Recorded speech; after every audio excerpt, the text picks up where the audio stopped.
We are broadcasting live. Good morning, everyone. This is the Town of Mono Council meeting of Tuesday, October 22nd, 2024.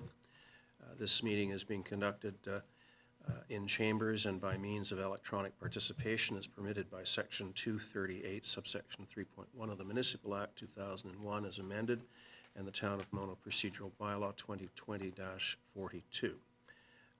This meeting can be observed in real time or later on the internet. We do have a quorum. Just a reminder, emergency exits are in the rear of the council chamber. Members are free to declare pecuniary interest at this point or at any point in the course of the meeting. And I'm wondering if somebody could do the Indigenous land acknowledgement, which will be me. We would like to begin by respectfully acknowledging that the Town of Mono resides within the traditional territory and ancestral lands of the Tiatante, Atawataran, Haudenosaunee, and Anishinaabe peoples. We also acknowledge that the Town of Mono resides within the treaty lands named under Treaty 18, the Nottawasaga Purchase of 1818. These traditional territories upon which we live and learn are steeped in rich Indigenous history and traditions. It is with this statement that we declare to honor and respect the past and present connection of Indigenous peoples with this land, its waterways and resources. I have a motion that Council approves the agenda of session 17-2024 as circulated with one amendment. I have a motion that has a time issue that I'd like to bring up under new business, and it has to do with the provincial government's bike lane decision and how it potentially affects us. Elaine? Did you have any other amendments? Any opposed? Motion is carried. I have a motion that Council approves the minutes of session 16-2024 as circulated.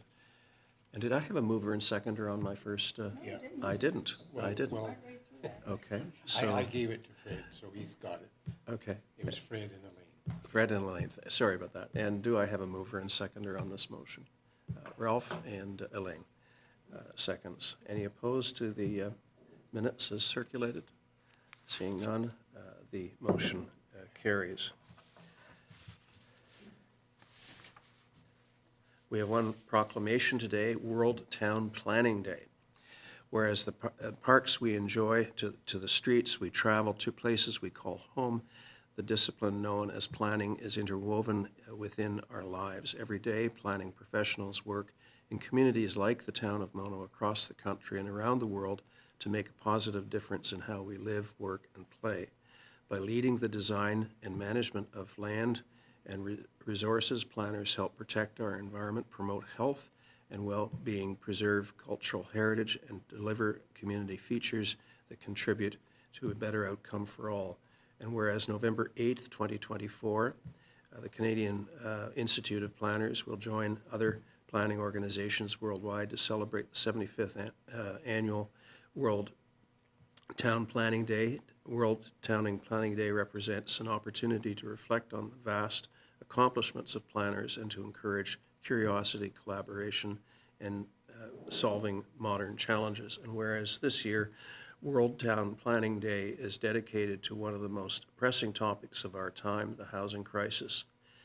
With the theme of Homes Start with Planning, the Canadian Institute of Planners, the Town of Mono, the Global Partners Network acknowledge the ever-evolving nature of the housing crisis while celebrating the innovative spirit of the planning profession and its ability to respond with solutions driven by values of equity, inclusiveness, and sustainability. Planners remain active in engaging in promoting housing affordability and choice in the community. On behalf of Council, I do proclaim November 8th, 2024 as World Town Planning Day in the Town of Mono. Public question period. Fred. Two questions this morning, Your Worship. So the first question is, has current or past councils approached Bell to provide fiber service to residents that live along the roads where fiber runs? Well, as I reported to council a couple of meetings ago, I have had some discussions with Bell, in particular about their wireless to home service, and tried in fact to get it for myself unsuccessfully.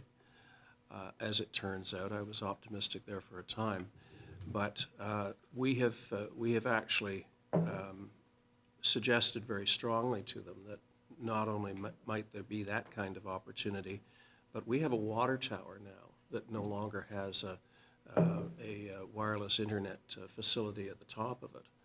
And, that would be open to any provider who wants to approach us and negotiate an arrangement. I don't think I'm speaking out of turn there.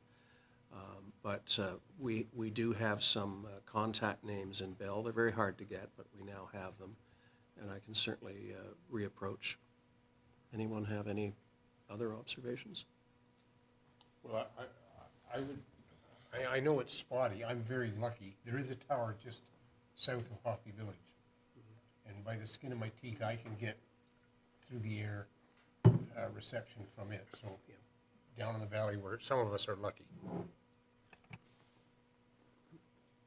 Thanks very much, Mayor, for that information. The question, though, was, has anybody ever tried for the houses that are where there's already fiber, which I gather must be the houses along our road that we're on right now, since we have fiber here, and then the neighbors don't. So has anybody, that was the question, and I think the answer then given is we don't know or no.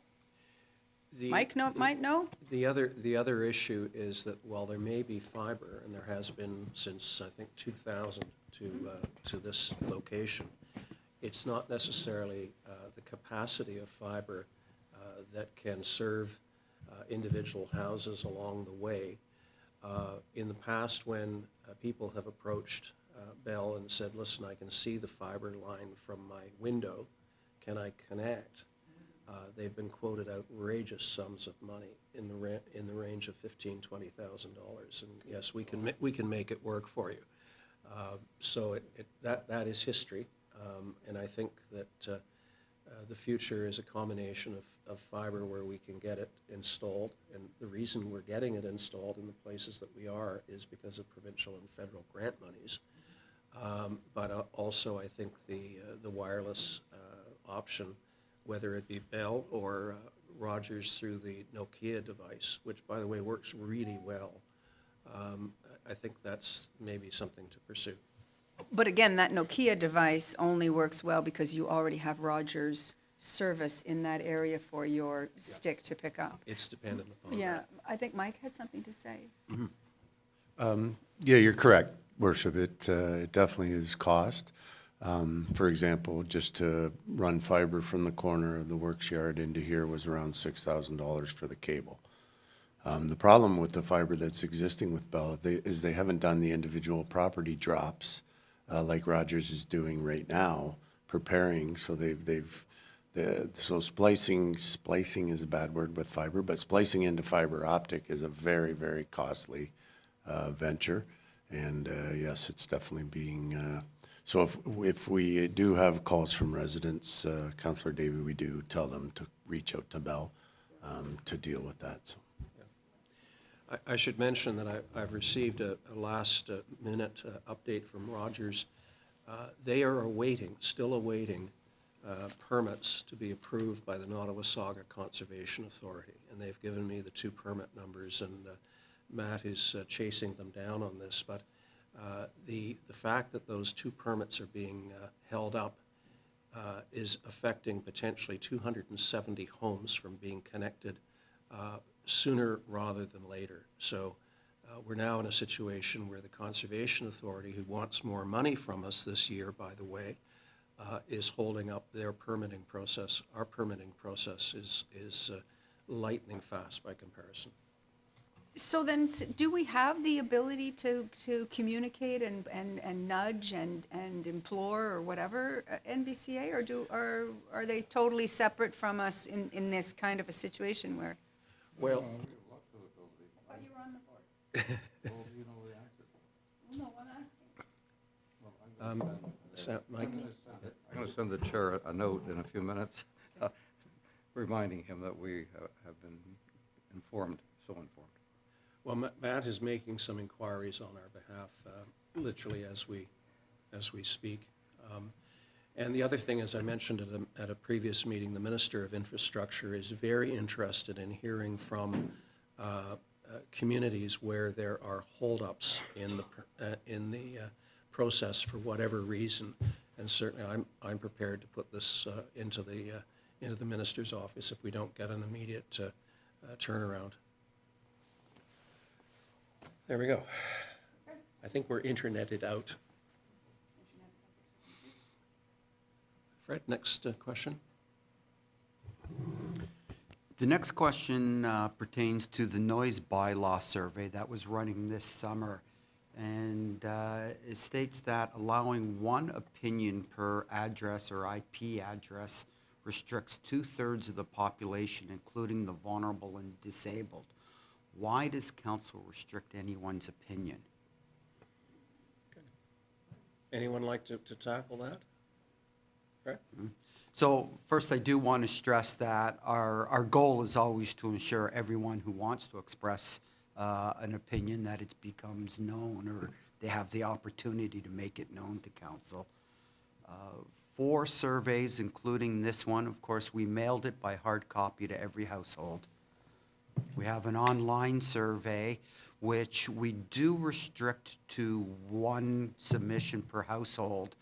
However, as Mr. Dahmer has reported to council previously, if anyone contacts us saying that they would like more, absolutely, we will grant that.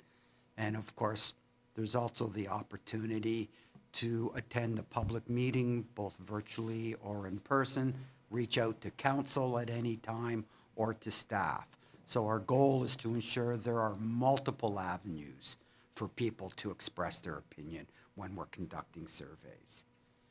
As for the 1 household, again, it's done to help ensure that council can rely on the information that's submitted. It's a well-recognized precedent. The federal government uses it for the federal census. So we're not doing anything that is extraordinary, but we will and do accommodate anyone who reaches out to us and says that they need more or alternate means to express their opinions. Thank you very much for that info. And so in answer to the question, so the fellow is going to be, Rick James is going to be following up to hear this. It's not too late for the other members, the other, I guess, adult members of their voting members or whatever, right? Is there a cutoff too? The survey itself is over, but there are still plenty of opportunities to express opinions to council, because this bylaw will be coming back to council several more times. The next time is tentatively scheduled for the first meeting in November. Thank you. Any questions from the gallery today? I think so. They look like it. I think we stole them from the other room. No, they're not. They're actually coming from another building.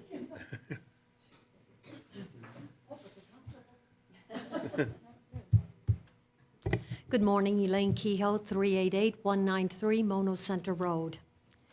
I note that one of the only delegation today will be speaking regarding surplus lands. If you will recall, there was considerable pushback in dealing with the surplus lands on the 5th line south of Mono Center Road, which included farmers, riders, and residents, on how that any surplus land should be dealt with. Would council consider, before taking any steps to deal with surplus lands, holding a public hearing or meeting so that residents can obtain information as to where the surplus lands are, how many acres there are, and an approximate value of that land, not necessarily just to the adjacent owner, but to us as residents of Mona. I think there is a process by which we pretty much have to do that, and it's not a question of have to do it, we should do it. Fred, can you illuminate on that? Your worship, we do have a bylaw that lays out what the process is if council's going to consider selling land. And the very first step in that process is to hold a public meeting to discuss, to first hear from the public, and then for council to decide if they want to deem it surplus. If they deem it surplus following the public meeting, then we'll carry on with the process to determine value. There's several different ways council can do that. One further question. Where can we obtain a list of all surplus lands with mapping and the acreage? Okay. I don't think we currently have anything declared surplus, but Mike? Correct. There's nothing that's, well, we did with the 20 Side Road, Mono Hills, but that was a deviation road, very small portion that truncated their lands. But there's no list of surplus backlog. But the Town of Mono properties that are owned are available on our mapping, online mapping, and a layer that, there's a layer called Mono Lands. And if you shut off every other layer and then turn that one on, it's the easiest way to do it. But that will be your pictorial presentation of all the lands that the Town of Mono owns, overlaid over the aerial photography. You'll definitely understand what's a road allowance and what's a forest or a tax property that the town received through tax arrears. That will also show the acreage? Absolutely, zoning, and depending how deep you want to go, you can get the frontage, the dimensions. And since I'll probably get lost, who do I call if I need help finding this? If you could just email info@townofmono, then somebody'd be definitely happy to respond to you. Thank you very much. Thank you. Any other questions? Anybody online? Okay. Our first delegation is the Caledon Hills Bruce Trail Club. Come on forward. Yeah. Just for the sake of my fellow councillors and the public, ordinarily, when the Bruce Trail is here, I declare a conflict of interest. I use the word indirect conflict of interest, but the Act uses the word direct. However, in conversation with the CAO and the clerk, they've decided in this case I do not have an indirect conflict of interest, so I will be staying for the presentation. Welcome. We could have your names for the Yes. Hi, my name is Sandy Green. I am the president of the Caledon Hills Bruce Trail Club.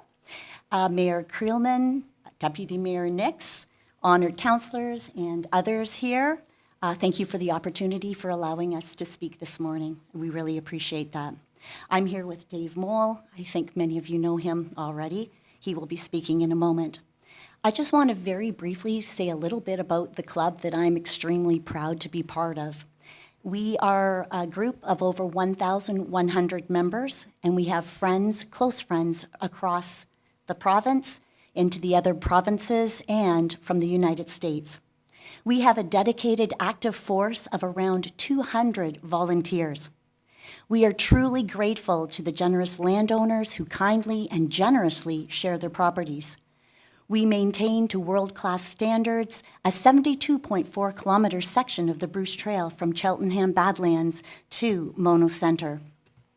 We are committed to building an inclusive, diverse, and welcoming community that celebrates and protects the Niagara Escarpment.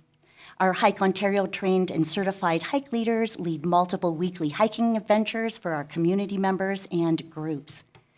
We are far from just a hiking organization. We are stewarding and restoring ecosystems to optimum ecological health. That is the forefront of our mission. We steward 26 Bruce Trail Conservancy protected properties working closely with the Bruce Trail Conservancy staff ecologists to manage and mitigate the spread of invasive species. We are proudly, you can't see, but we had our little emblem up at the top, but we are proudly celebrating our 60th anniversary of connecting people with nature. And we are passionate about our responsibility to preserve a ribbon of wilderness for everyone forever.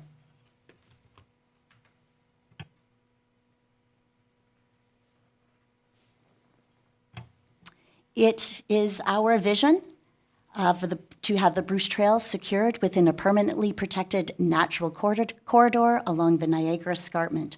The current status is approximately 72% of the over 900-kilometer main trail is secured on optimum route, all the way from Queenston Heights to Tobermory. And now Dave Moll, who wears many hats, is going to be talking to you as our trail development coordinator. Okay, thank you. Thank you, Sandy. So here's our vision, a permanently protected natural corridor with a trail in it. So one of the things that doesn't belong in that natural corridor is a trail section along a traveled road. So how are we doing in that respect in Mono? Well, in the south half of Mono, we're actually doing quite well. We have only 3 significant road sections remaining on our trail in the south half of Mono. And I've highlighted them on this map in orange.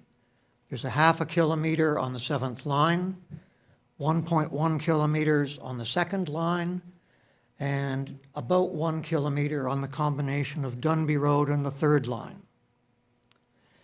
So all the rest of it is basically on the optimum route in the ribbon of wilderness. Today, we want to address the 2nd line. 1.1 kilometers of trail on the 2nd line, a dusty, steep hill, traveled road. So what are we doing to avoid that? The Bruce Trail Conservancy has taken 2 steps so far. The first was to acquire a pair of small properties fronting on Hockley Road that are outlined in, I believe it's red. You have to excuse me, I'm colorblind. I created this map, but I can't remember what color I put on it. So those 2 properties, which are about 7 acres, have frontage on Hockley Road and have the Nottawasaga River passing through them. And one of the nice things about it is that it contains a site that's suitable to build a bridge over the river. Then in 2023, the Bruce Trail Conservancy purchased the former Goodyear Memorial Scout Camp, 238 acres, which spans all the way from the 5-side road down to Hockley Road and from the 1st line to the 2nd line. So with the combination of those 2 properties, you can see that we have the opportunity to go west from the 2nd line and then north to Hockley Road. The next step in the plan is to get from Hockley Road north and east back into the Hockley Provincial Nature Reserve. So again, you can see the Rushing River Nature Reserve, the one on the south side of Hockley Road, outlined. Again, I think it's red? Yes. Okay. The original plan was to make use of the property, the very irregular shaped property to the left there. This belongs to the Escarpment Biosphere Conservancy, and it's called the McEachin Nature Reserve. It already has a trail on it, but not a very good trail. An extremely steep hill and in some places wet trail. So, but that belongs to a sister conservation organization with whom we have an arrangement that if they own a piece of property and we need it for trail, we can do that. The downfall of that one is that it would require us to have our trail go about 60 meters along Hockley Road in order to get there. So we began looking at other properties, other opportunities in the neighborhood.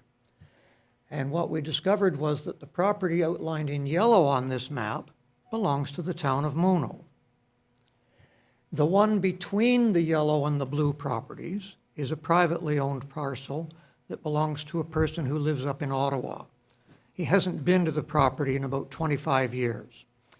We contacted that person and he gave us a handshake agreement. He gave us permission to put trail on the property. So if we were to combine those three properties, the town property, the private one in the middle, and the EBC property, that would give us a lot more opportunity to create a good trail that climbs that steep hill on the escarpment. Also gives us an opportunity to reach a really nice viewpoint that's at the top of the hill, just about on the boundary between the private land and the EBC land, a viewpoint that looks over the entire Hockley Valley. It's really spectacular. We're here today to ask the town's permission to use its parcel of land. The benefits of using these three properties in combination is that it gets 60 meters of trail off Hockley Road. It gives us more territory within which we can build switchbacks to climb that very steep hill. The north part of the town-owned property actually has a very attractive hardwood woodlot on it. So we could pay a visit to that. It creates the opportunity for a short loop hike in combination with the existing trail on the EBC property. And at the north edge, it also takes about 60 meters of trail away from the edge of a cultivated farm field. So we're dealing with that farm owner right now, and so we want to minimize the possibility of any impact on the cultivated field, potential damage that hikers might do at the edge of the field. So removing 60 meters from that field edge we see as a benefit as well. So that's our request in a nutshell. In the short term, we're asking permission from the town to place a portion of our trail on the town-owned property, and a suggestion in the longer term to start the process to determine whether that property might be surplus to the town's needs, in which case the Bruce Trail Conservancy would be interested in purchasing it. So that's the conclusion of our presentation. Okay, any questions? So I think there's two discrete decisions we need to make. Number one is, in short term, whether we allow you to cross Mono land, and long term, whether we start the process of declaring the land surplus in the event that you're interested in purchasing. So I do have a question about what does Mono use this land for? So they sit vacant woodlot right now, and they were received through tax arrears. So it's just sitting there as a lovely forest, waiting for people to come and see it. Thank you, Mike. When I discovered that it belonged to the town, I don't think anybody else knew, but it is in the official plan, and I believe it's shown on a page called Public Open Space or something like Okay, that. yes, right, So it's right. one of a number of properties scattered throughout the town as public open space. It's only 2 acres in size. It has frontage of about 110 feet on the Hockley Road. So it's very long and narrow, has an extremely steep hill on it. The frontage on Hockley Road is not very inviting. It has like a solid wall of cedar trees across it. So it doesn't invite entry, and there's nothing to indicate that it's public land. Okay, perfect. Well, I am all for keeping people from walking on our roads, because I don't even walk on my road, because people come flying off the hill at, 100, and it's gravel, and like, no, thanks. I know Kim tried to get us to do a bike thing one time with a competition. I said, there's no way I'm going out on that road on a bike. Anyway, that's just me. But so keeping people safe is, I think, a priority, and keeping drivers safe, because if people are walking across the road, that can be trouble. And I know that particular spot where that is, and it's tricky, as all our roads are, especially on the Hockley Road there. And so I think that's a really good idea. So I I agree with that. And I think keeping trails off roads is a very wise thing to do. So thank you. So does council have an appetite to proceed with a motion on allowing the Bruce Trail to use that property? Could I suggest an amendment to the motion? Well, a motion hasn't been made yet. All right, well, when we get there. So Fred, I'm in your hands on this. I think we need a motion to permit the Bruce Trail to, I think we need to maybe discuss it a little bit okay, we can do that. I think we need to discuss it a little bit longer. I think that knowing that there's a process that to declare the land surplus, we have a surplus land bylaw on that. We have a bylaw on, now I'm forgetting what I wanted to say. Oof. So I think that because we want to go down the process route, I think that's a great idea to do it properly. But I think that us giving our opinions right now, when we don't know what the public really wants, this is a potential, I mean, we received this land because of a tax arrears. People didn't know that it was public because it's not advertised for you to be walking on it, where if we've received it as for tax arrears, then we're owed still money on it, and it's a valuable asset to us. And so if we now, in your short term, say, let's get your people, your 1,000 people off of our road, I think that maybe begs a little bit more about our road situation that needs to be dealt with, because you're going down a road to be for a public input to say that this is land that you're going to be able to use. It's like the writing's on the wall that we're also going to sell it to you. And perhaps there may be somebody else that is, it's a better development project for us.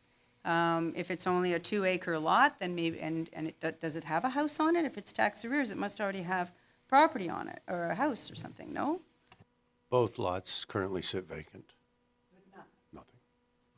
So there's a potential for us to, not a big development, it's a small property, 2 acres. There's a potential for us, not for, massive stacked townhomes or something. But there's an ability there for the town that I think we need to be very careful and take time. This is a brand-new idea, and we're working on getting our traffic under control on Hockley Road. We say we're the country, we're the lovely country that you should come and be able to enjoy. We need to fix our road situation so that people can walk on the road. I mean, our deputy mayor lives right there on the road, and I've seen him walking on it. So I'm not sure I want to jump right into a motion that we're going to allow without further input.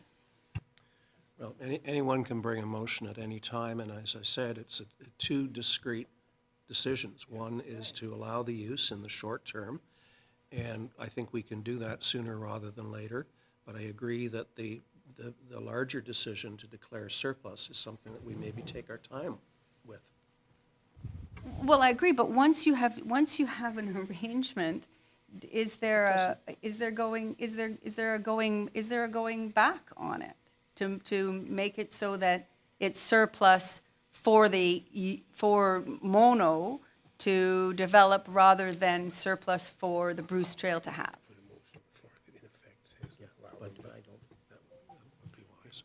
I just think we need public input before a motion. I think to receive the delegation is a great idea, to understand what your short and long-term things are, but I think it is out of turn to say in the short term that a decision can be made by us about a town-owned property. Elaine, and then Fred. Just a question along that line of thinking. Suppose we give you that handshake, which says you can use that property for now. It's not doing anything final. It's just a handshake to use that property. What is the investment that you're going to make the trail through there so that it's a viable trail? And should we come back to the public and they don't want to continue that, would that be a hardship? When you say investment, you mean how much work would we have to put into it? Yeah, a fair amount of work, but, it's all done by our volunteers, and we're all very accustomed to building trails in difficult situations. And anyone who's seen the trail we built recently in Riverside Woods will have seen some of the work that we've done.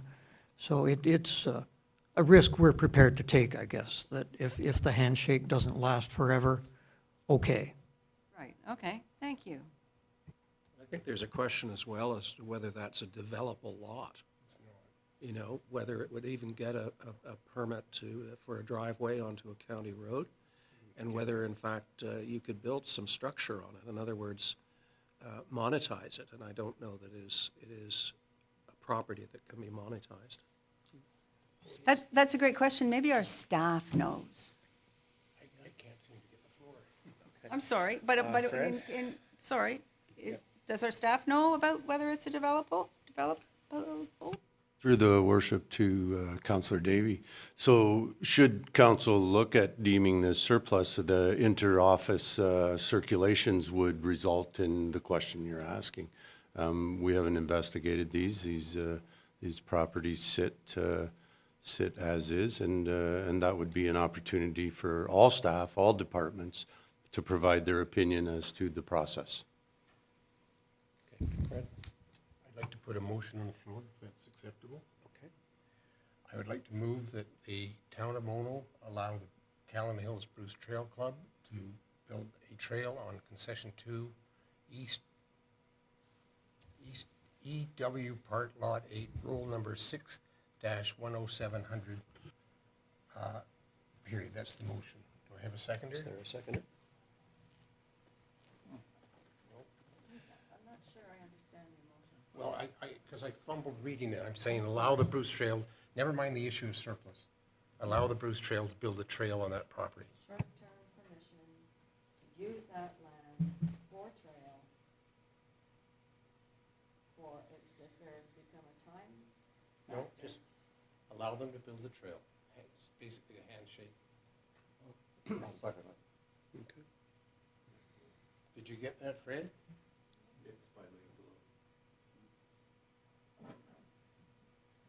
So if I can just read it back to you, Deputy Mayor Nix, to ensure I've got it correctly, that the town of Mono allow the Caledon Hills Bruce Trail Club to build a trail on Concession 2 East-West Part Lot 8, roll 6-10700. Seconded by Ralph. Any discussion? Mike? Would a friendly amendment to that be the Bruce Trail Conservancy? Well, I guess so, but technically it's the Caledon Hills Bruce Trail Club that would build the trail. Or are they operating as a separate entity? And do they have insurance as a separate entity? No, the insurance is BTC-wide, but, well, Dave can speak. Dave can speak to this. The Bruce Trail Conservancy carries insurance that covers every landowner that gives us permission to put trail on their land, and it has a $5 million limit per occurrence. My question would be better worded, like, does the Caledon Hills Trail have insurance? You're operating under the Bruce Trail umbrella? The Bruce Trail Conservancy is a registered, Yeah, so not-for-profit corporation. The Caledon Hills Bruce Trail Club is not an incorporated entity, so we don't have the insurance. The Bruce Trail Right. Conservancy has the insurance. So the motion, I would, I don't really care. I think a friendly amendment to say the Bruce Trail Conservancy under the Caledon Club. Or as, the Caledon Club as part of the Bruce Trail Conservancy, however it puts the Bruce Trail Conservancy on the hook. I'll take that as a friendly amendment. I see Elaine is... So we're Mono, right? And I know you're a resident of Mono and you're from Caledon. I gather, I don't know, we don't know. So we have a Mono situation going on here, and we have a delegation from a group. But now we're going to make a friendly amendment to have an agreement with an organization that isn't actually even here or hasn't even made the presentation. And there's already trail. There's the whole area to the east of this, as if we're going to talk about recreation place and so on. I need to voice, I want to accept your presentation today. I want to think about it longer. I only found out about it yesterday when reading the materials, as we all read the materials before we come here. I've learned more about it because I'm not colorblind, but I did have difficulty reading the little map on the computer. So I'm wanting more information, and I think that our town deserves more information about this before we say, sure, go build trail on our private property. That is, I think it's not right. Ralph and then Elaine. I may be a little slow on maps today, but I'm having trouble. I know this area fairly well. I'm having trouble really placing exactly where it is. And I'd like to know where it is. So that means I have to go there and try and have a look at it in person. So my preference would be to not support this at this time, but to defer the motion, or I'd be prepared to probably support the motion at a later time after I have more information. Is that a request to table? Yes, it is. Okay, non-debatable. But Elaine, you had something as well? It's non-debatable, Your Worship. Well, I don't have a seconder to the motion to table. I just want to say, we have a lot of landowners in Mono who give permission to the Bruce Trail Conservancy to use their properties. Many, many, many people, and a lot of them are my friends, and I know that they do this, and they trust the Bruce Trail to let them use their private properties for hiking trail. This is 2 kilometers we're asking about. I don't see why this is a huge ask. It's permission to use it right now for trail. It is not doing anything permanent. The land is not used. It is not being, people walking on it is not going to do any damage. It's treed, like we know that people being in nature is good for their well-being and their mental health. So if we can do something to improve people's mental health just by merely giving permission for the Bruce Trail to continue their trail in a safe way without the impact of traffic to people, I'm all for it. Okay. I've allowed a bit of latitude here, probably more than I should have, but there is a motion to table. I think you can gauge the level of support here for when this matter comes back to council. Are we going to vote? We're good. We're tabling it. No, you have to vote. We had to vote on a motion to table. So all those in favor of tabling the motion? And those opposed? The motion is on the table again for consideration. Okay, so we have a mover and a seconder. So call the question. So, yeah. So I've had a request to call the question. Those opposed to the motion? Oh, sorry, yes, Yeah. opposed. Okay. Clear, right? Those in favor of the motion? The motion is carried. So let's try and keep this agreement as simple as possible. I don't think that it is impacting the future of the property one way or the other. And again, it is not taking the next possible step of declaring it surplus. We would obviously need to do a lot more work to make the determination that we should even go down that road. Yes. I think that's a very important thing for you to take home. The fact that you put a lot of effort into this and create a trail, I appreciate what's involved in that, and that does not give you any potential ownership or to this property. I'd be supportive if I knew exactly where the property was. I'm very supportive of the trail, the Bruce Trail Conservancy, and what they do, and I like the trails. But my vote against it was just because I didn't want to vote on some property that I couldn't actually identify. Just as a quick comment, I would point out, Ralph, I mean, I'll take you and show you where the property is. There's not gonna be a trail there tomorrow. Before the Bruce Trail can connect to this property, they have to, those two narrow properties that go up to the Hockley Road, they've gotta build a bridge with a span of approximately 50 feet over the Nottawasaga River. Oh, and you're gonna have to get a permit from And them too. you're gonna need a permit for And that. that could take a long, long time. You're gonna need a 50-foot steel girder, 2 of them. That is a massive undertaking, and it's gonna be, my guess is, some years before we get that bridge built. Okay, so, thank you very much. So have we now hogtied ourselves because we have had a handshake agreement? This has been brought to our attention. We didn't know that we had this surplus property. This has been brought to our attention now in a world where we're supposed to be developing our lands for, increased density.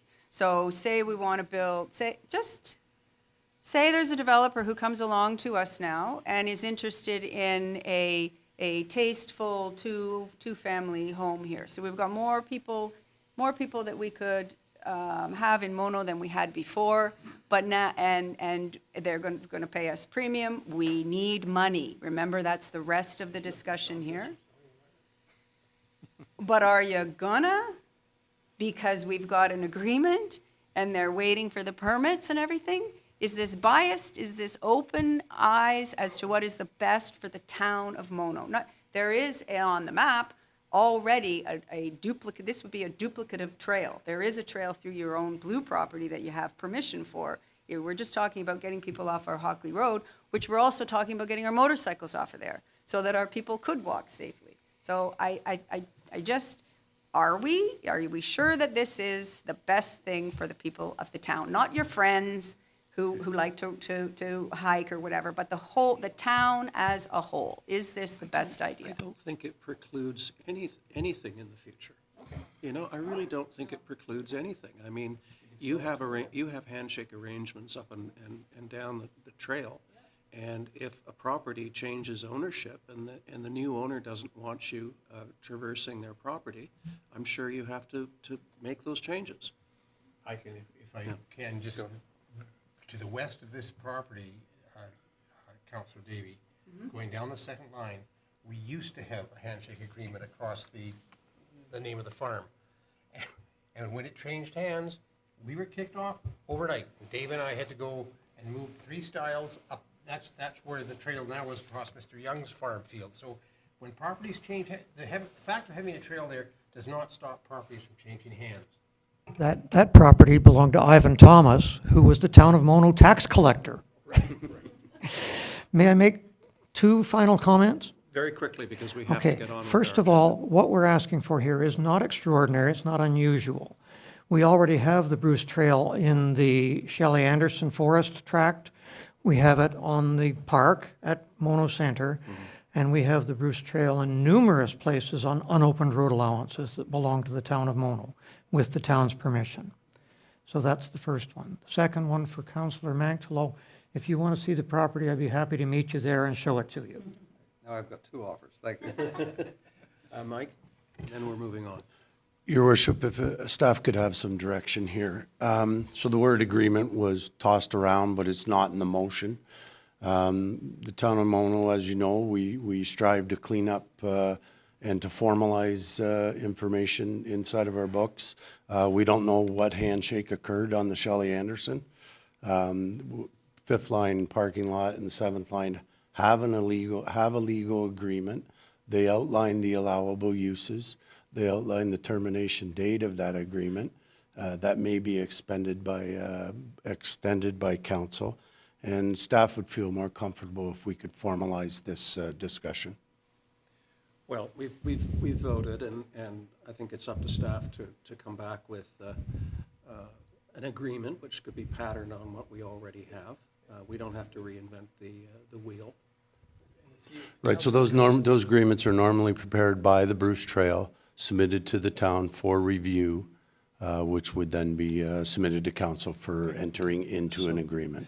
And that staff would feel a lot more comfortable moving forward on that basis.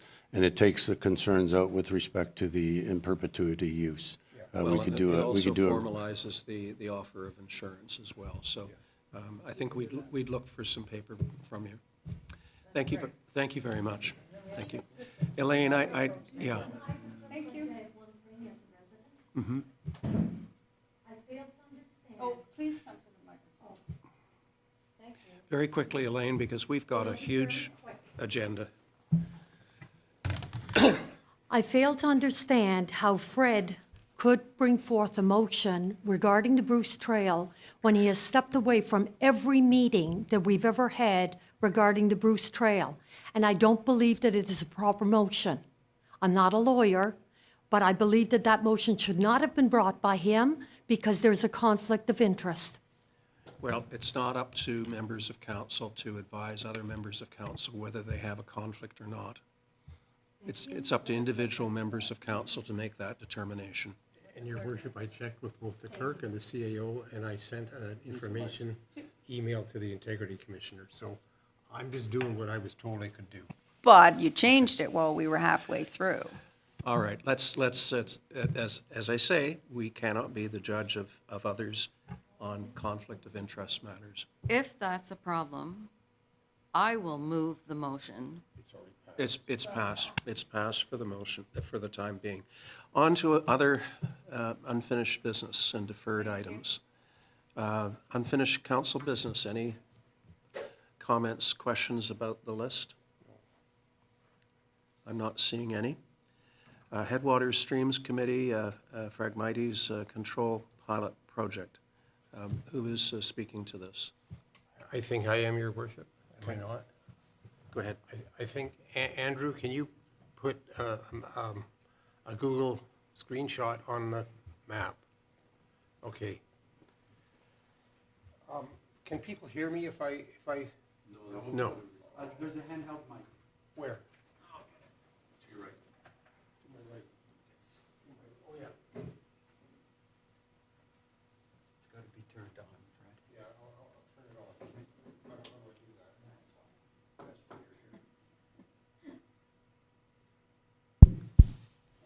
that? Good, I've got a mic. All right, first of all, the reason I'm speaking to this issue is I'm one of the founding members of the Headwaters Streams Committee. We have an agreement with the town which allows us to do various things in the county of Dufferin, so it doesn't have to be in Mono. The town acts as our banker. One of the projects we did a couple of years ago was to try to figure out whether we could control Phragmites. We had 5 sites that we worked on. Some were successful. We used 5 different methods. Quite frankly, the only one that was really successful, and we used a licensed person, was to put Roundup on the darn stuff. But one of the sites we had, and we worked in conjunction with the Friendship Garden at the hospital, and to a small extent with the town of Orangeville, because one of the Orangeville councillors was with us. The Friendship, where I can't reach that high, that's the hospital, and the Friendship Gardens are to the west of the hospital. If you go down here, about right here, there's a pond. We were relatively successful there. The method we used is we used weed whackers to cut the Phragmites, and then we covered it with a fabric that the Friendship Gardens bought for us, quite expensive stuff. Where we were not successful, this is a large stormwater management pond. My assumption is it was built after those houses were built because it controls all the runoff water from that subdivision. We whacked for 2 or 3 days. It was just awful. I mean, I was almost up to waist deep in water at the center of that pond. And I learned, quite frankly, you can't use a weed whacker under the water. You just wrap the weeds around the blade and it doesn't go anywhere. So we took all the weeds, all the Phragmites out we could. I also learned, by the way, that you can't wear a wetsuit while you're doing it, because if you happen to fall over on Phragmites after you've cut it, it'll cut right through the wetsuit, and I blew $110 for that suit. However, we did get all the Phragmites cut, and then we very carefully laid fabric over that whole pond to make sure the fabric stayed there. And thanks to Fred's tire, we had 30 tires deposited here. We rolled them down the hill, and we placed them all around on the fabric. So there was our method.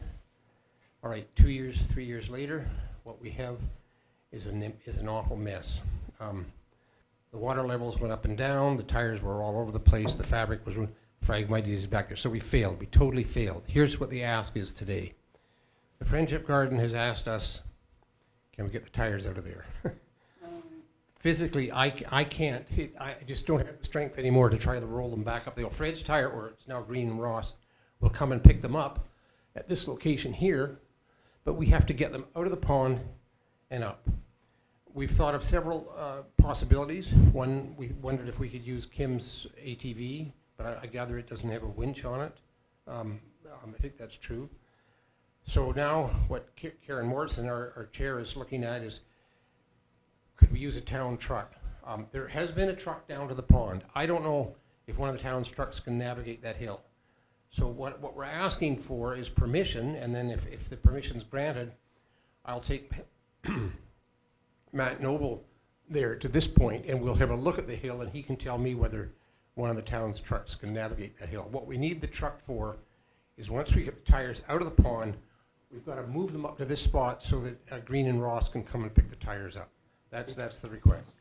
I think you should get the football team from the high school to come and roll them up for you. Yeah. It's good exercise, good fitness I'm not sure this couldn't have been dealt with as a staff decision, but notwithstanding that, I do have a motion that we approve the use of town resources, including providing a suitable vehicle to assist the Headwaters Streams Committee with the Headwaters Healthcare Center Friendship Gardens Phragmites Control Pilot Project. Do I have a mover? Fred, Sure. Seconded by Elaine. Any further discussion of this matter?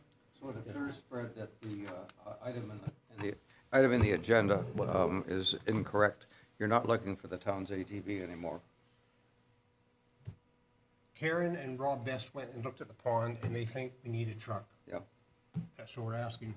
But I'll take Matt Noble's opinion on Well, this. I don't think this is as a council decision. I think this should go to staff, and if they're happy with, and they feel the truck is adequate, then that's up to them. Staff directed me to take this to council. Did they? Okay. Yeah, quickly, because we I have, need to get. for the staff, I have absolutely no problem with this. I've helped with the Headwaters. It's fun. You learn all sorts of things about wetsuits and stuff when you're doing it. I think it's a great project. Question, though, how much is it going to cost us to lend a truck? And that's why you wanted council. I mean, we're in a situation where money is, pennies are pinching. How much is it going to cost to take a day or 2 days of the truck or whatever? Like, is there a ballpark you can give us? So there's an Ontario provincial spec that puts out charge-out rates that we use for Watermark when we sweep their streets. What we don't know is the extended amount of time that would be allotted, and I think getting Matt Noble involved is definitely an opinion that you'll want, and I think the reason we're in front of council today is that we will be out of the town boundaries performing work. Yeah, Elaine? Thank you. That's my question. This is Orangeville property, and have we approached the town of Orangeville to do this rather than the town of Mono? I know it's Headwaters Streams Committee, which does not necessarily mean it's Mono. So I just want to understand why Orangeville wouldn't provide a truck. If I may, Karen Morrison has been in contact with Tess Pendergrass? Pendergrass, and I haven't heard back about what the response has been. Orangeville Council did help us do the project, so they have been asked, and I don't know what the answer has been. My preference would be for Orangeville, who participated in creating the space, participate in cleaning up the space. So what do we do with the motion on the floor? Could I suggest we pass it and then we wait and see if we get a truck from Orangeville or not? And one way or another, we've got permission to use a mono truck if we have to. Mike spoke about this, and Mike, you had some concerns about us working on property outside of Mono and insurance or whatever. Do you want to elaborate? Yeah, I don't think the insurance will be an issue. When the town allows contractors onto our property, they have to deem the town non-liable for anything that occurs. Proper policy procedure on this matter. That's why I asked you who owned the land. I think they would, adding that homeowner is non-liable during this project would probably be a simple process that Les could take care of through Cruisin Insurance. So I don't think the insurance should be the hiccup. I don't think there's really any hiccup here.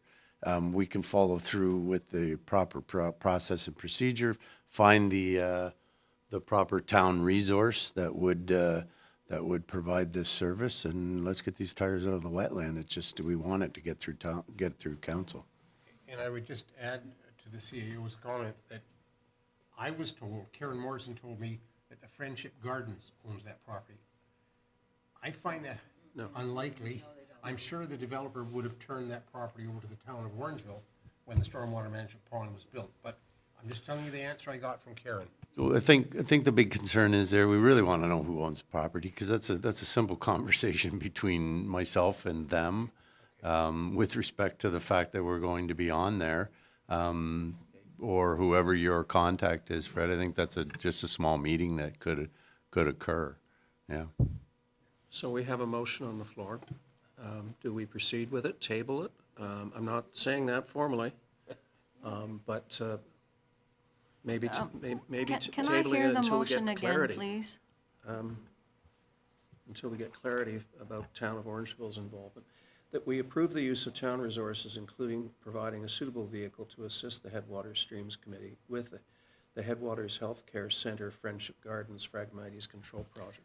Could I make a friendly amendment at this point Sure. that instructs staff to investigate rather than instruct staff to use? Your window of opportunity to get these tires out of this wetland is shrinking very, very fast, and it will not open again until August. Well, no, I don't think, you're looking at August of next year. I think if we could change the word investigate to organize, or just let staff get comfortable, and then we could basically proceed. Right, and thank you, Mike. That's what I'm trying to get at, is that we give permission to staff to take whatever action they feel is within their scope, and so that it's in their hands to make that decision. That we're not just saying, go do it. We're saying it's with staff. Staff will determine whether it's safe, whether it's viable, whether it's feasible, et cetera. So, How you change the so wording. just to further that, by approving staff to do this, our daily routine is to make sure it's safe, done properly, and so it goes without saying. So I think the motion, the resolution on the table right now is adequate. Okay, well, that's great. Thank you. Go ahead. But in this case, you do want to check on the jurisdiction. Well, I think conversations with the landowner is Sure. it's definitely in Orangeville. It's not, there's no doubt on that. So that is But I think a conversation with the landowner or an appropriate spokesperson for that establishment, for sure. We obviously have to do that. So I hope that Fred doesn't feel that we're being critical of this, because we're just making it difficult for you. But in fact, I'm very supportive of the Streams Committee. They do a lot of good work, and it's all pro bono. And it has done work outside the town of Mono in the past. I mean, a lot of work outside the town of Mono in the past. So, shall we proceed with a vote on this? Yes. Any opposed? Oh, Fred? I don't think we have a mover and seconder yet, Your Worship. Okay. Fred moved, and do we have a seconder? Okay. Linda seconds. Any opposed? Seeing none, motion is carried. On to the ice rinks issue. Kim is not here, but there is a recommendation in front of us that maybe we reconsider our decision. And I certainly think that we now have some stats from last year. And it's a $5,000 decision. Mike? Thank you, Your Worship. I can speak to this memo. Kim's laid out basically the history, the 2024, 2025, sorry, 2023, 2024 usage. I think she's expressed the public interest in continuing with this and recommend, or she's looking for direction, but I would recommend the council take one more leap of faith on this for another year. Eliminating this recreation opportunity because of how we think the climate is going to affect us, I think would be better suited to try one more year. We do have some funds available in our in-council donation, unless I'm sure could find the other for the $5,000 input. So while the numbers are low at Purple Hill, I think that was a little different. It's not like the weather was different in Mono Center than Purple Hill. It was just the volunteers, I think, were getting their stretching their wings with preparing these ice rinks, and I would staff would have no concern with if should council wish to set aside the money to purchase the liners. Ralph and then Elaine? So, correct me if I'm wrong, but it appears to me that this is a request to include this in the budget, not to approve it as a part of the budget at this time. She wants the money now so that the rigs can be used this winter. So, you know, So we have money in the budget to do that. do we have money in the budget, Les?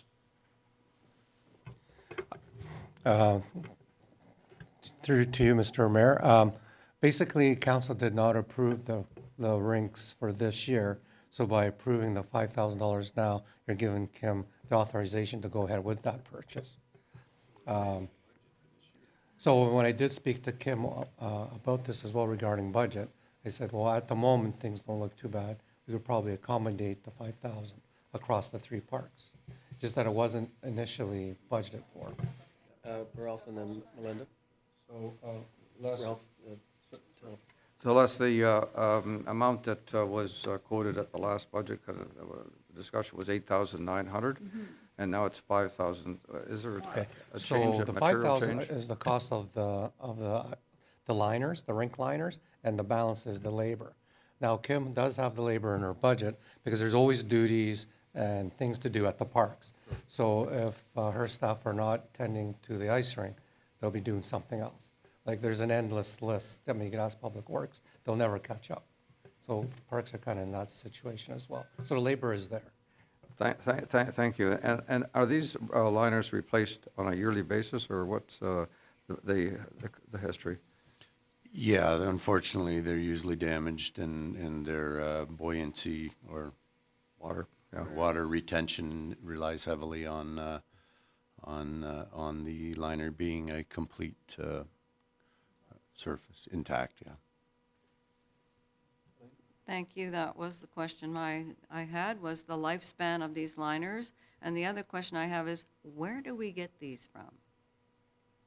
So this is an actual custom company that sells ice rink liners, and they're created at sizes based on your requirements. Something I should outline is there's more materials than just the liners. Right. There's wood replacements for the rinks. For the parks that we do not have a multi-purpose pad, Mono Center has a multi-purpose pad, and Purple Hill does not. So depending on the condition of the wood, we do retain the wood to use annually, but those are replaced as required. Okay, thank you. Is it agreeable I put a motion on the floor? I know we've taken a lot of hits over our decision to cut this out of the budget, but reconsideration strikes me as being a reasonable thing to do. So I have a motion that we authorize the expenditure of funds estimated at $5,000 for the purchase of outdoor ice rink liners. Do I have a move? Melinda, seconded by Ralph. And did I skip over? Did you have a question? Okay. Any further discussion? Any opposed? That motion, seeing none in opposition, that motion is carried. Great. Municipal election alternative voting method. Fred, thank you for a very good memo. So as outlined in my memo to council, if council is looking for any method other than a traditional election, they have to pass a bylaw stating what that method would be. I'm recommending we follow what council did the previous 2 elections, which has been, I think, from council's position and definitely from staff's, successful. We have run surveys as well after these, and the general feeling in those who have responded has been mostly positive. I think this is great, and thank you for the information, but I don't see that it's urgent right now, and that we don't need to make a motion until May of 2026. If I may speak to that, so we can also not contract a vendor until council makes that motion. And if we want to take advantage of working with other Dufferin municipalities, I would recommend that council makes this decision sooner, not later. Availability will become an issue, and we may not be able to take advantage if other Dufferin municipalities have already entered into an agreement with a common vendor, which we have done the previous 2 elections. And have other councils made that decision and made that pursuit of a vendor? Orangeville has made the decision. They're in the process of investigating vendors. I'll be speaking with the Dufferin clerks on November 1st, at which point all the clerks are going to report where they stand and where their councils stand. I'm hoping that we're in a position that all or most have already, will have done this by that time. Thank you, Fred. This is terrific. When you read through the things really carefully, you could see that that's what you wanted to do. And we say a lot about doing things together and could we do things cheaper? And of course, there's a cost to this. And so that's why maybe somebody might, some municipality may say, no, let's not do it. But there's also a cost to the paper and the volunteers of doing it the old-fashioned way and so on. And the big thing that I'm hopeful that we're having this discussion in October of 2024, 2 years before an election, is that we are letting our residents know, because only 25% of you voted last time, that this is the easy way to do it. Please vote. Everybody's voice is important. So I fully support doing this at this time. Okay. So I have a motion that we introduce and give the necessary readings to a bylaw to authorize voting by internet and telephone during the 2026 municipal election. That it be signed by the mayor and clerk, sealed and engrossed in the bylaw book. Do I have a mover for that? The deputy mayor moves, seconded by Ralph. Any further discussion? So this is to get the Dominion voting machines installed here? Yeah, and we have not been using Dominion, though I understand they have a new name now anyways, at least in the And US. a ton of cash. Anyways, I'm going to call the vote. Any opposed? Seeing no opposition, that motion is carried. Next item on the agenda is Ontario Big City Mayors Solve Crisis Campaign. And there is a memo on this and a fairly extensive motion to follow. Any discussion? Fred? I support the motion wholeheartedly.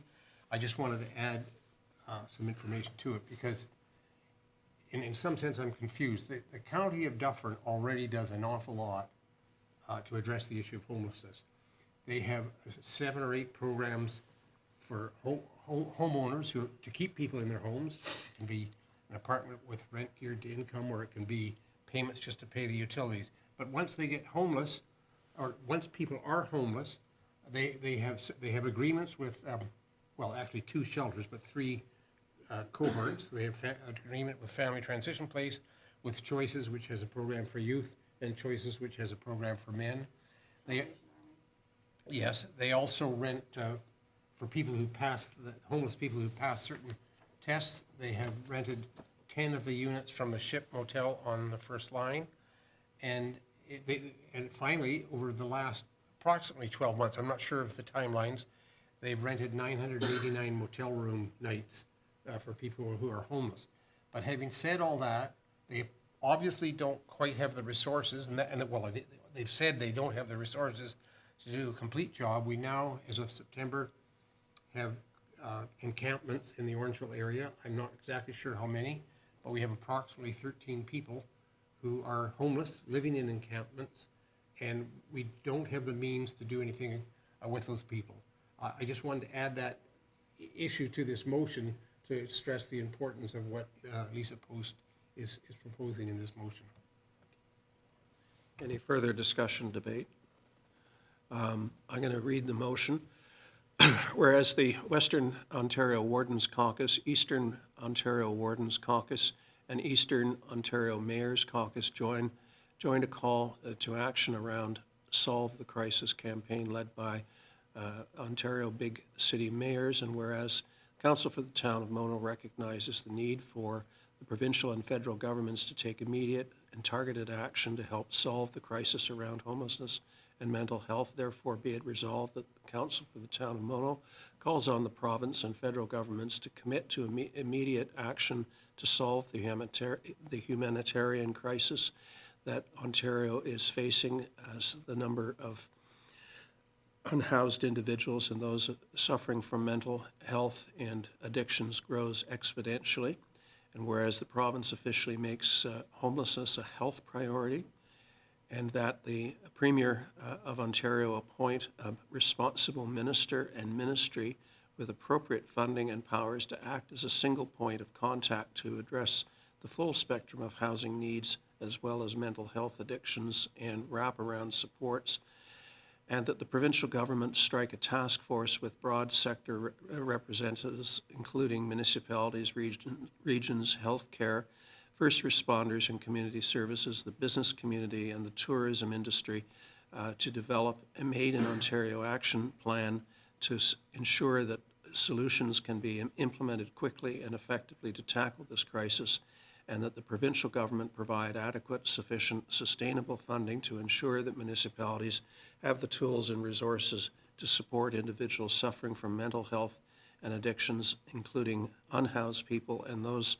from vulnerable populations that may be disproportionately impacted. Do I have a mover for that? Ralph moves, seconded by Aileen. And any further discussion? Do you have a recommendation of who this motion is sent to? I think it should probably go to our usual circulation. Yeah, as opposed to putting it in the motion, I'll circulate this to all of the typical action items, including Orangeville.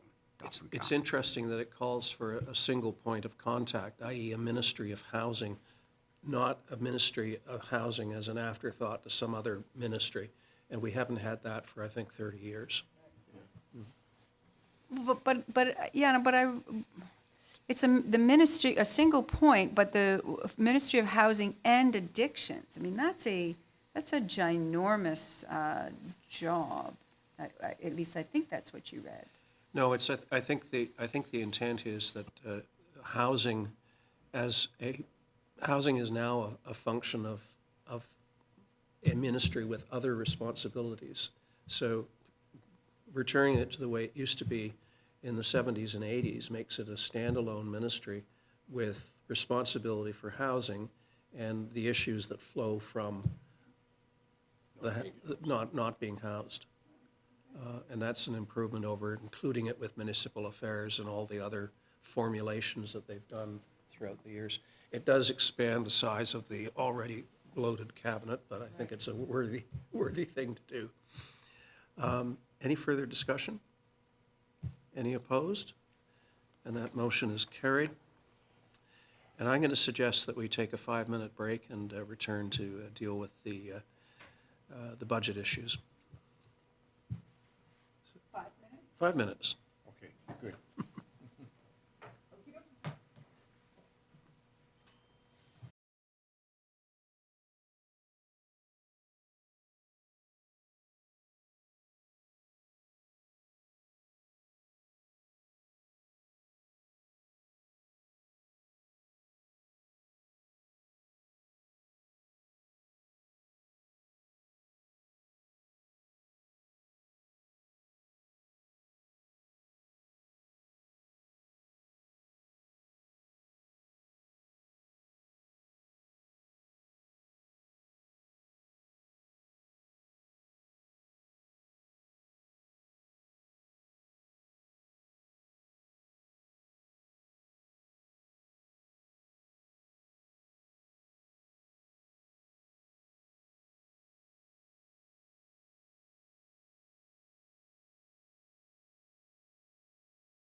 We are back live. Yes, welcome back, everyone. Next item on the agenda is the report of the Treasurer Cost of Living Inflation Report. Les, can you take us through this? Okay, thank you, Mr. Mayor, and through you to the rest of council. I think council by now is familiar with our formula we have been using over the last few sessions of council. So for 2025 budget, the formula basically is an average of inflation rate between last October 2022 to September. Oops, I'm sorry, I'm looking at the wrong.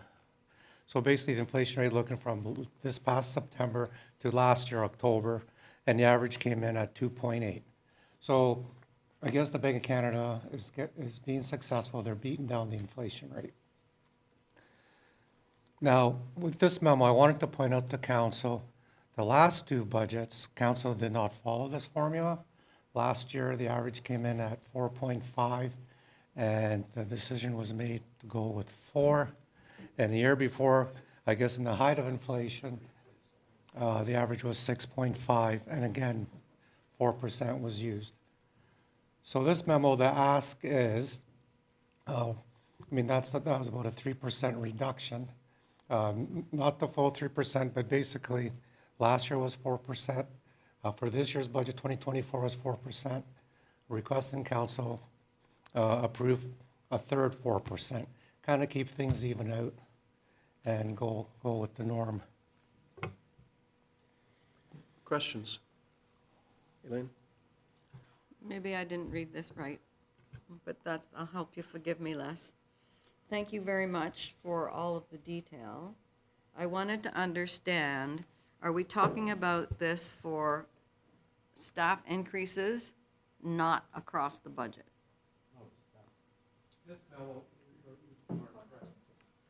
Yes, Councillor, you are correct. For this particular memo, we're looking at staff increases. Okay. Because generally, we have found that cost for town of Mono is beyond the CPI. When you look at fire services, police services, any kind of contracts, it's beyond the CPI. Right. Okay. Thank you for that. And this is not attached to the compensation review? Just a strict cost of living across the board? This is the annual cost of living, and then the market study that we will do next year is separate. Right, and we do not reward for performance. We give everybody the same increase, is that correct? Yeah, for inflation, yes. Where we reward for performance is as a new employee who's moving through the grid, and a year up later, in there's the a grid. step. The performance wasn't there, they would not get their step. Right, okay, yeah, thank you very much. Appreciate that. Fred? Yeah. I gotta look at Les when I say this. I agree with Les's logic, but I'm nervous. The CPI is 2.8. He's asking, because we didn't follow CPI for the last 2 years, he's asking for 4%. I just want to put, without putting a number on the table, Les, that I'm nervous about going that high. I'll just put that out there. I'm nervous about going that high, even though you probably deserve it. Les, if I could, and then I'll recognize Ralph. Town of Orangeville, I think, is coming off its 3-year COLA formula. I think for 3 years they committed to certain increases. Do we have any idea what they and other municipalities are doing? We just, actually, the only number I got would be from the town of Shelburne, and they're going with 3%. I could add that CBC is going for 2%. Ralph? So this is an important decision because it's our staff, and they're very important to all of us. It's needless to say, but I have to say it. And the reason that I understand Les's recommendation is that we are playing catch-up. And we're playing catch-up. For 1 year, we're behind 2.5%, and the other year, an additional 5%. So we're playing catch-up with about 3%. Normally, we do look at the CPI, and the CPI, as Fred has indicated again, is at 2.8, and the recommendation is to go up 1.2%. I think that's reasonable, and I'd support that. Yes, thank you very much. Yeah, thank you, Les, for the memo, and thanks everybody for the comments, because numbers are very interesting. Like everything in life, there's the perspective of how you look at it, and so that was a simple way. And thank you, Ralph, for looking at it that way. What I wanted to ask was, what's the ballpark number that we're talking about? Which I guess that now it's there, easy to say it's 1.2%. Do we have a ballpark number?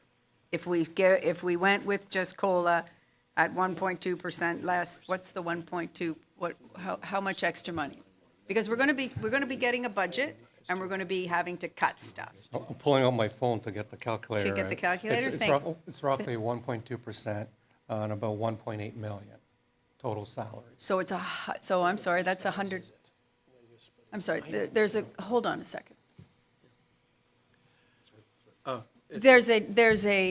So I'm sorry, so 1.2% of 1 million is 100,000, right? Right? How much is it? It's 21,600. 21,600 is what we're Yes. talking about. Okay, thank you. Approximately 22,000, yes. $22,000 is what we're talking about. Thank you. Okay. I'm, like Fred, I'm a little nervous about the 4%. My question to Les is, would our market study not point out where we may have fallen behind, and then we obviously, we could proceed with something less than 4%, but then the market study is going to probably remind us that we are not competitive against other municipalities, although I've never been terribly smitten by that argument. The market study looks at all positions, and if council recalls, the last market study, not every position was updated or upgraded. It matched what other municipalities were doing. There was a rise in the very bottom end, and definitely there was like at the CAO level. Because of the pandemic, I guess CAOs were leaving left, right, and center, so then salaries went up to encourage people to stay. So the top end got affected last time, and generally in the middle, it was about the same. And the other element of this is the whole notion of all-in compensation, total compensation. In other words, we often forget, and I know this was a theme with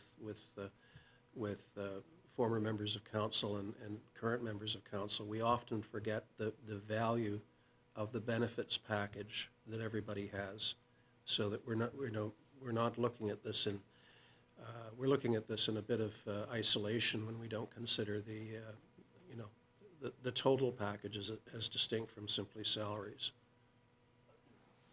Interesting, though, the benefit package would be also cost more each year too, right? Absolutely.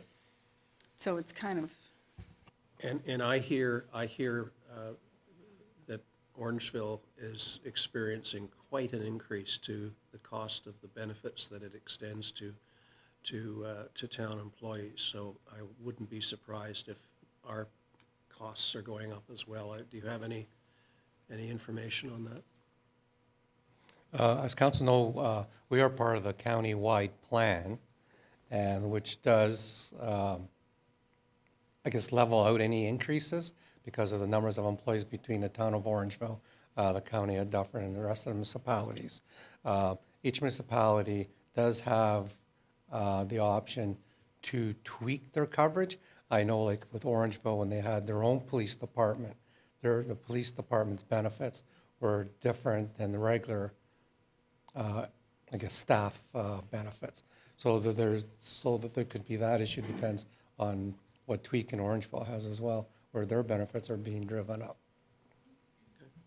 Elaine? I do appreciate all the information that you've given us, but after hearing conversation, I'm thinking would it be better to wait to make this decision when we have more information about what the COLA is being selected by the other surrounding municipalities, just as a, it's just a question. Well, the one reason I do come to council, because the next meeting is the full budget. And And you need the, I you need need some, that I need now. a percentage to at least start calculating the new salary level for 2025. Right, but we don't know what It's easier to do other, it at this point than later, we're at a certain point in the budget. If I come back with the same level, say, well, now we could add 3% or 4% or whatever. Now I'm recalculating the budget again. Now we're finding we have to do more adjustments to come to whatever council wants to do as an increase to the rate. knowing what other, like, corporate worlds are doing, I'd be happy with 3.5. But, I don't know. Can I just, the other thing is, and it was pointed out by a resident's email to us, that, that when we have the review coming up, things will come forward and so on, and it's clear that we have held back for the last number of years on many levels, not just our staff COLA. And eventually, this is all going to catch up with us. So what's the difference between 3.5 and 4? $8,000. Nothing. And what's the difference between the 2.8 and the 4? We've already decided is 20,000, which in the grand scheme of our staff, who again, what did today in the meeting, we've said, well, let's give the staff, staff will do that for us, and can staff do that, right? Like there is a, we are very lucky in this town to have staff that is able to rise to the occasion and do things, and I think that when you have a number in front of you that you've made decisions before to go against, I think it's time to catch up. So I'm prepared for the 4. Okay, Fred and then Elaine. Yeah, I think Melinda and Ralph have made good points, and I'm prepared to lose my nervousness and would suggest maybe that you put the prepared motion on the floor. Elaine? I don't in any way intend to undervalue our staff, because I also agree that we have the best staff. And I absolutely agree. Some of the council members, we don't pay them so much, so it's okay. Anyway, just kidding. I love you, Fred. Anyway, but I'm thinking, as I know what's happening out other places in the corporate world, 3.5 is a number that's been used out there. And I didn't know it was $8,000 difference, which is really, how can it only be $8,000 different? Because 20 is 1.2. Anyway, I don't want to debate that. You guys have figured out the math. However, I do know that if we have not kept up with the market, when we go back to MuniServe and their compensation database for your municipalities, we will get what the current comparable market is, and we'll be able to make adjustments. So it's kind of, I don't want to say this, it's kind of a, maybe not 4 now, 3.5, that's just me making this up, and then coming to maybe there is a reality check, and maybe we need to give across the board because we are not keeping pace. I don't know the answer to that, but it is a bit of a, I don't know. I don't know how our residents perceive these numbers. Well, I think Bill wants to tell us. Oh, if you could come to the mic, and very quickly, Bill, because I normally don't jump in, but I saw you itching there. Bill Monroe, Bayberry Road.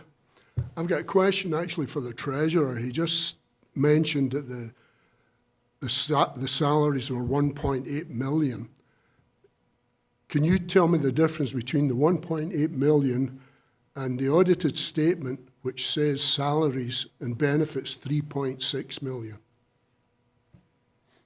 Actually, I can. Those are consolidated statements, which include our fire boards as well. So there's a portion of firefighter salaries or whatever the board pays out. So that's our share of that. So let me understand, the money we give to the fire department is counted as salaries? Yes, because we own part of that board, so they're consolidated financial statements. Okay, is there a way of telling us what is the difference? How much we give them? I'm trying to figure out the salaries for the employees, not the auxiliaries. Not the broader public Yeah. sector, as it were. Thank you, sir. Thank you. Maybe if we could get a report from you, Les, on that. So, as I say, every time this issue comes up, I reserve the right to change my mind at budget time if it turns out that we are choking on a large tax increase. I think we reserve the right to revisit the issue of COLA. That's just my view. So, but this is a planning tool for Les. He needs to have a number to work with. But like everything else, we need to see the entire budget. And we're going to see some stuff today. You know, with that said, I'm going to read the motion that we approve the use of an inflation rate of 4% as a cost of living allowance for the 2025 budget. Do I have a mover for that? Ralph moves, seconded by Melinda. Any further discussion? Any opposed? Go ahead. I'm not sure I accept the idea that we're going to pass this now but change it later when we review the whole budget. I kind of see these things, that was a comment. That's I just my know, opinion. I know. I don't see why it couldn't be done, but Well, that's just my opinion. It is an opinion that I'm not sure I can be comfortable with because they're different issues. There is the cost of us doing service, and then there is the staff recognition. And I see those as separate, so I would not like to say, oh, well, now that we've got the whole budget here, we're going to take that money away from staff. I don't like that. Yeah, but just to clarify for you, remember, the cost of living is different than staff recognition. And that's our pay grid, which we haven't, I don't know when we're going to talk about that, but we're not talking about that now at all. This is just a, you know, bread costs more conversation. I know it's a cost of living, and if we put it now across the board, then if it's down the road when the rest of the budget comes forward, I don't like it. I think we should have a staff COLA conversation separate from the rest of the budget, the way it's been presented, and I That's don't what like we're having mixing now. it up. Les? This is the motion that council is passing now, is the Right. staff COLA. Right. Yes. I didn't like the Which would be opinion separate than the budget. about changing it later. If it's now, this is it. Well, and my position on COLA should not be interpreted as any suggestion that we are not well served by our staff. We absolutely are. But we have to be mindful of what our ratepayers can afford as well. So, I mean, we have to view it through that lens. That motion is carried, and now it's over. Yes, we did. Well, I called the question. and then she commented. Okay. So I did say any opposed, and I saw no opposition. But then we dealt with your, yeah. So is there any opposition? Okay, the motion is carried. Still no opposition. Over to you, Matt, on our Public Works capital budget presentation. This is where it gets interesting. Thank you, Mayor Creelman and council. Hopefully, everybody had an opportunity to read every letter of my report. Every word, yeah, good. Just kidding, that's not funny. So I won't go through every item. I'm happy to discuss whatever items that council wishes to discuss. I just want to say that over the years, Mono's been very fortunate to have what I want to call young infrastructure and provincial and federal grants to improve its infrastructure over the years, 80s, 90s, in the early 2000s. We replaced a lot of bridges, did a lot of roads.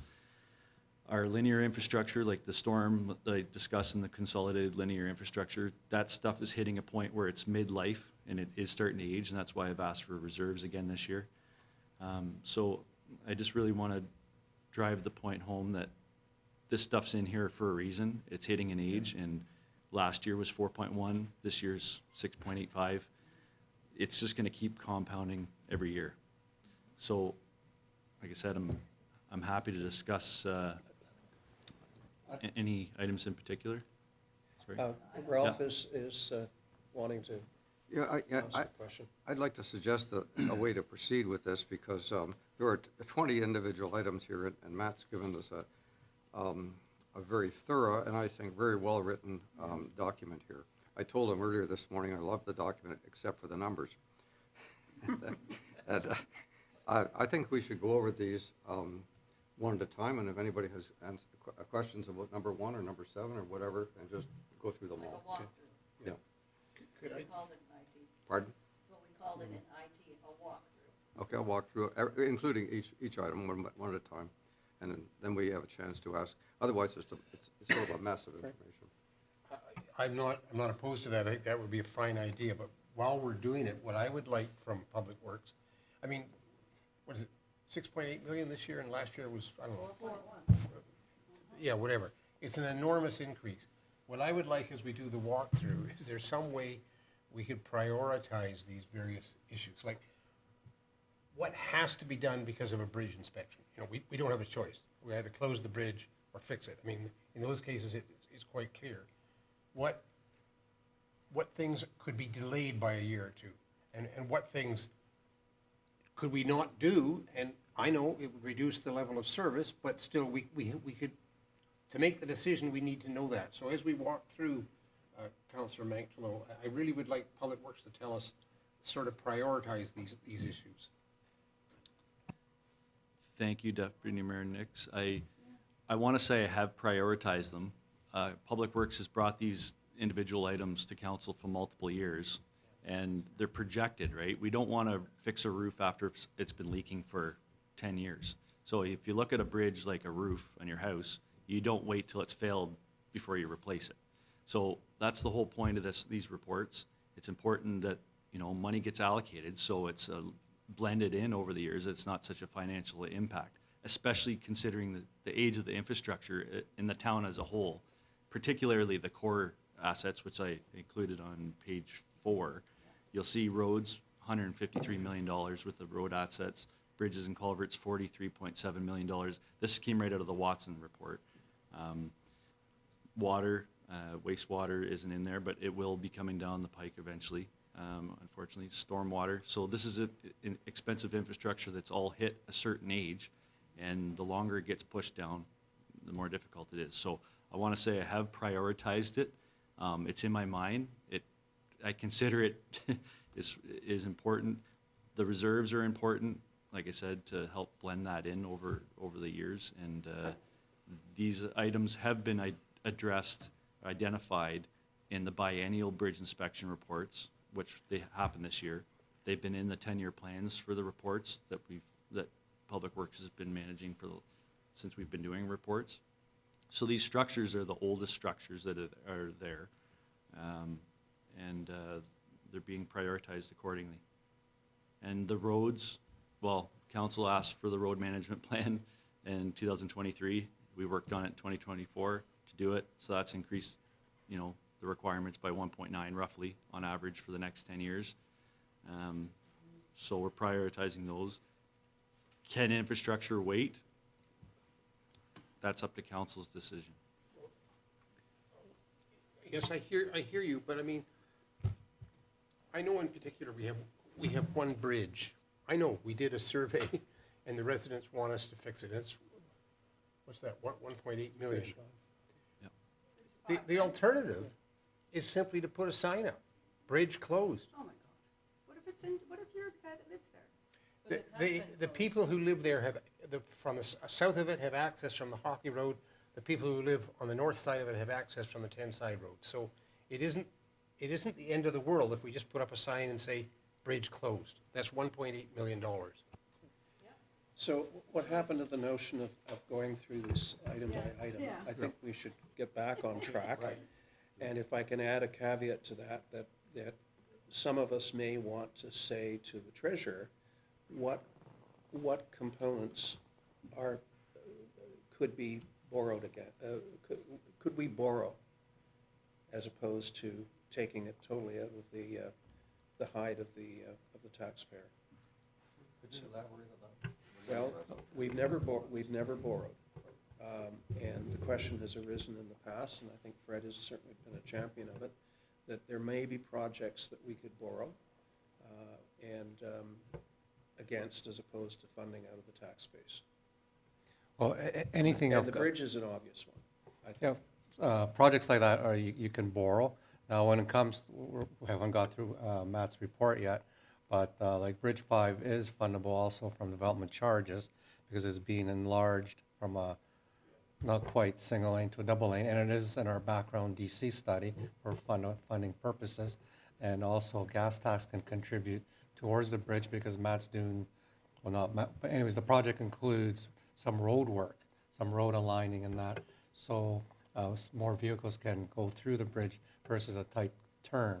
So majority of that bridge is fundable. But I mean, but to the mayor's comment, there could be other projects that no longer have the funding or the reserves that perhaps we could borrow. And I think it's important that we go through the list like the mayor has suggested and give the priorities through the list. Let's start with the bridges, Matt. You have $1.8 million for a full structural replacement in the following year, next year. Yeah, so like the report says, it's been brought to council since 2018. The structure was constructed circa 20s, so it's 100 years old. It did have some improvements back in 1999, so 25 years ago, where it was the guide rail and the barrier, approach guide rail and Thri-beam barrier, which is the barrier over the structure. It's no longer feasible to keep there, so I would say it's a priority. Like I said, it's been in there since 2000, the council, Public Works capital report since 2018. We asked for reserves back in 2018 and 19 and 20 and 21 and 22 and 23. And we did get approval for design and survey and whatnot. So we have done that with the allocated 100,000. But now we're at the time where we need to replace it. Now, just be mindful, we're not making any decisions here, but we're going through each of these asks. How do we do that? Do we each get to go? And, well, No, we're going through. yeah, Ralph has a question, Fred has a question. I have a question. And, okay. Matt, thank you. We've seen this come up to council many times before. A couple of questions that I have. One relates to the cost. It seems to me that with the development charges and gas tax, the actual outlay that we'd have to come up with in our budget is about $500,000. Is that right? Approximately. Okay. This bridge is usually closed in the winter, I believe. Yes, it gets closed. It'll be closed probably by the end of November. Right. It's really based on weather. Sure. Yeah. And that is related to the inability of our town to service it with plows and things. Is that right? Yeah, the challenges of Highway 10 potentially closing at 10 Side Road in the winter and having traffic utilize that. No, the reason it's closed is because we can't It's not that we can't. Okay. It's definitely a challenge. We have other challenging roads that are similar in Mono. Third line, for example, south of Dunby, fourth line south of Hockley, fourth line north of Hockley. We do have challenging terrain that we do manage to do, but we haven't done it in the past. There's a lot of farm agriculture that utilizes it throughout the summer months. Singing Waters uses it Right. a lot, so. If we redid the bridges, my recollection is there'd be some straightening out there, and would that make the ability to keep it open in the winter more viable? Possibly, yes. Okay. I think it's great that you have these challenges. It keeps you on your toes. Fred, do we have any information on the average annual daily traffic across this bridge? Yes. I want to say, don't quote me on the numbers, it was around 140 ADT. 140 per day? Yeah. Correct. Well, I don't know if that helps me or doesn't help me making a decision, but We don't have to make a decision. no, I know. We're but- just asking questions now. Yeah. And, Elaine? First of all, the report was fabulous. Very thorough, very well presented. Nice It's a huge history of this is what we have that we need to do. And I understand that you have prioritized what needs to be done in this ask, and I appreciate that. Not to say you might not have some flexibility if things go, yeah, anyway. I think it's interesting, we have a single-lane structure bridge. How many other single-lane structures do we have in Mono? Thanks, Councillor Capes. I would say 6th line north of Highway 9, which is in the report as well, that's coming up with the tight barriers at Bridge 24, if I recall correctly, is Bridge 24, yes, Bridge 24, 6th line north of Highway 9 is a single lane structure. Mono-Agila Town Line, Bridge 32, down at Sheldon, it's considered a single lane structure. It's narrower. The last single lane structure we replaced was Bridge 9 on here Ontario Street 2 years ago. But that's all that remains out of the 42 structures town-wide. Right, and how many of those are also seasonal? 0.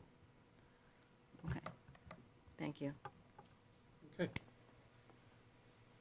So have we exhausted this bridge? I think we have. Yeah, so, but Let's move on. keep 500 in your mind, not 1.8. That's right. Yeah, and keep the possibility of borrowing in our mind as well. Or that maybe leave that with new Wes. development charges may be coming somewhere from, in the future. So Bridge 21, it was rehabilitated 10 years ago. Some concrete repairs, obviously. This is number 2. Next item. Bridge 21. Obviously, there's some issues with the barrier that were identified. I would say this is a priority, an obvious priority. The approach guide rail is substandard. It's too low. The guide rail standards are constantly changing. Obviously, it would be not cost effective to replace every section of guide rail or install guide rail on every road that needed it, and bridge. So we're trying to prioritize these. I would say this is a priority. It's Blind Line south of 10, County Road 10, Dufferin Road 10. And I would say that this is a priority for 2025, roadside safety. Yes, Elaine? I just want to understand how that guide rail got into that condition. It's a great question. I imagine it was farm equipment. I can only assume it was farm equipment. Dump truck? This bridge, it would have been constructed around the 30s or 40s. It does have adequate width to a degree, but as traffic increases and the eventual replacement of it will result in likely a wider structure and a different type of barrier altogether. So there was no reported accident where we could go back to somebody and claim some money for it? Unfortunately, no. Okay. These pop up quite often. We identify them with patrol and through the bridge inspections, and but unfortunately, we're left with the bill a lot of the times, and that's why that guide rail item remains in there every year, because guide rail's not cheap to install or repair, and then like I said, the standard keeps changing and improving, and so Yeah. we're, Install a camera. lots of cameras. Yeah. It's too late now. Anyway, thank you. Anything further on this item? Next item. Bridge 32 has also been in the capital report and based on the biennial bridge inspections, it's been identified for years. It's no longer cost effective to rehabilitate. It would be likely a cast in place structure, or a cast in place or a precast structure, similar. Asking for reserve. I think we've identified over the years, the date keeps kind of shifting a little bit, but the date can't shift too much farther. It is a narrow driving platform. It's on the Mono-Agila town line. I think it's important that we allocate funds to these to build reserve so it's not such a heavily financial impact down the road. Any question, Ralph? This is one of the three that's a single lane bridge there. It's a narrower lane, yes. Okay. It doesn't look like there's any guardrail over that. No. Doesn't sound good to me. You're agreeing. Okay. Not ideal. From a cost-effective standpoint, that would be addressed during the design phase, obviously. The type of structure, the width, all those things are taken into account, including the road approaches to the bridge. So that would, similar to the bridge that was just south of that the county constructed, Simcoe and Dufferin County constructed 4 years ago, right at Sheldon there, before you go up the hill. Improvements were made to the barriers, and that's the time that it happens, right? So that's part of the plan here, is to identify the issue and look at it from a broad scope. So why wouldn't Dufferin County be on the hook for this bridge replacement? So Dufferin County is responsible for anything over 6 meter span. Anything less than 6 meter span, the town is responsible within their road authority jurisdiction. So currently they're responsible for, Dufferin County and Simcoe County are collaborating on the bridge just north of Hockley, or the village there, on the town line. They're working on that. Okay, so thank you. So I'm having trouble figuring out where this particular thing is, because we call it a bridge, but sometimes we don't know it's a bridge because it's a culvert. So I know that whole stretch, and yes, you talked about the one that's right in the village, right deep down Right in by the the pond village there. by the pond. Yep. That was all redone, Yes. all paved, all beautiful. Yep. Is this north or south of that? North. So north of that, there It's was right in- another repair done, which I think is north of the 20th, I guess. Yes, that's Bridge 39, in the deep valley there. Right, because we did that one a few Yes. years ago because of the 100-year storm, and it had to be turned into some Yeah, big, huge it- monstrosity. It was terrible shape, and considering the hydraulic capacity on those Yes. structures was likely not calculated, and the design flows based on how much rain you get in a valley at any given time. We've had some crazy, Right, it was well above the culverts. right, so we did that one. We designed that, So where is this one? Is it in between those two somewhere? Much farther south. So it's right where the entry is, near the entry to the boys, or the Toronto School Board. It's right there, Right there, so it's just north of that yes. fixed one right in the valley by the pond, just north of that. Just north of that, probably Okay. 120 meters. Yeah, because again, so. who knows that there's actually something there? It's just over the road, there's a culvert underneath it. Yeah, and Gotcha. at the beginning of the report, I did mention that we're required by the act to inspect structures over 3 meters, but we have identified structures that would be very expensive to replace, and it would be an impact to the public if it were to fail. And, you know, this structure is slightly less than 3 meters, but it's an important one nonetheless. If it was to fail, it would have an impact, a safety impact on traffic, the public, and whatnot. So it is part of our biennial bridge inspections for that reason. Right.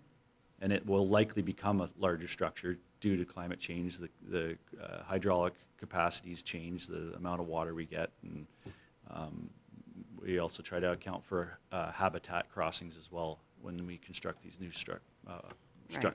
Right. Thank you Yeah. very much. So do we save anything by considering a culvert solution as opposed to a? Yep. Yeah, so we've been identifying that, thanks, Mayor Creelman. For instance, Bridge 9 north of Dufferin Road 8, they were replaced 4 years ago.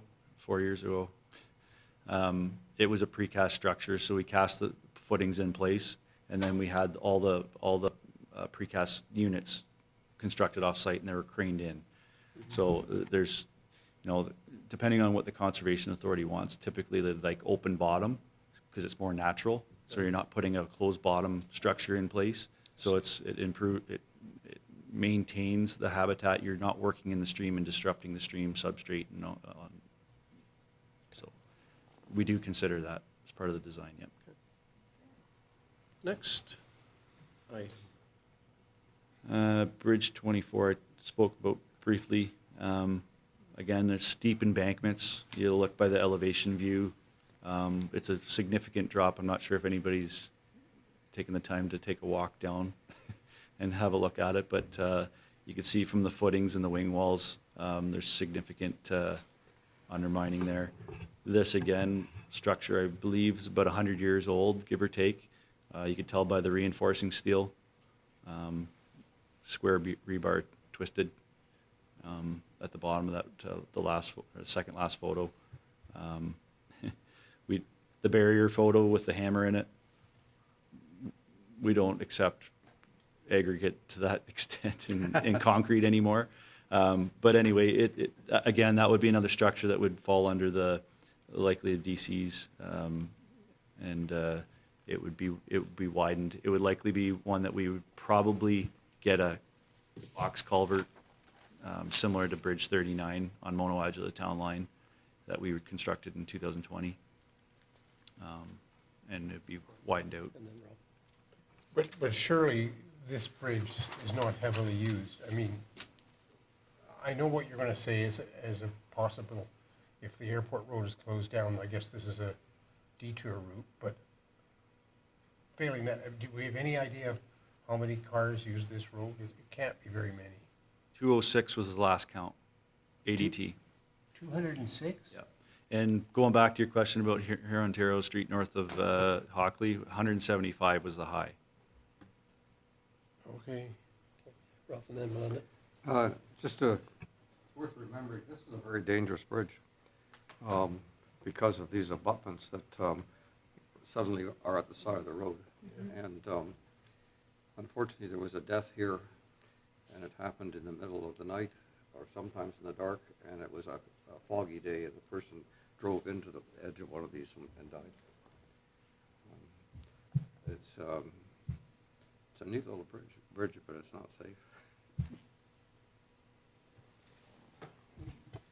Any more questions on 24? Well, just, no, not specifically, but yes, it's a great old bridge. It'd be lovely if everything lasted forever, but clearly it's not. But with respect to the traveling numbers and so on, they're very interesting, and they're increasing, right?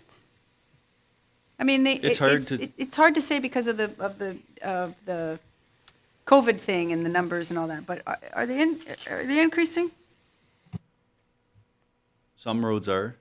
We have development around us that drives up numbers. People try to bypass main roads. We talked about that during the road management plan of paving and pulling cars off those roads. So, you know, some of the gravel roads, 25 side road, for instance, it's seeing an increase, slight increase. That's why we monitor it. We really pay attention to it. We're actually, the traffic counters, I believe, are out right now doing all the fall counts. So we take the spring counts into consideration. We try to take the fall as well. And that bases our level of service, our patrol, how much we were on a road. And, you know, it's important to note the highs, especially, and if there's a trend there.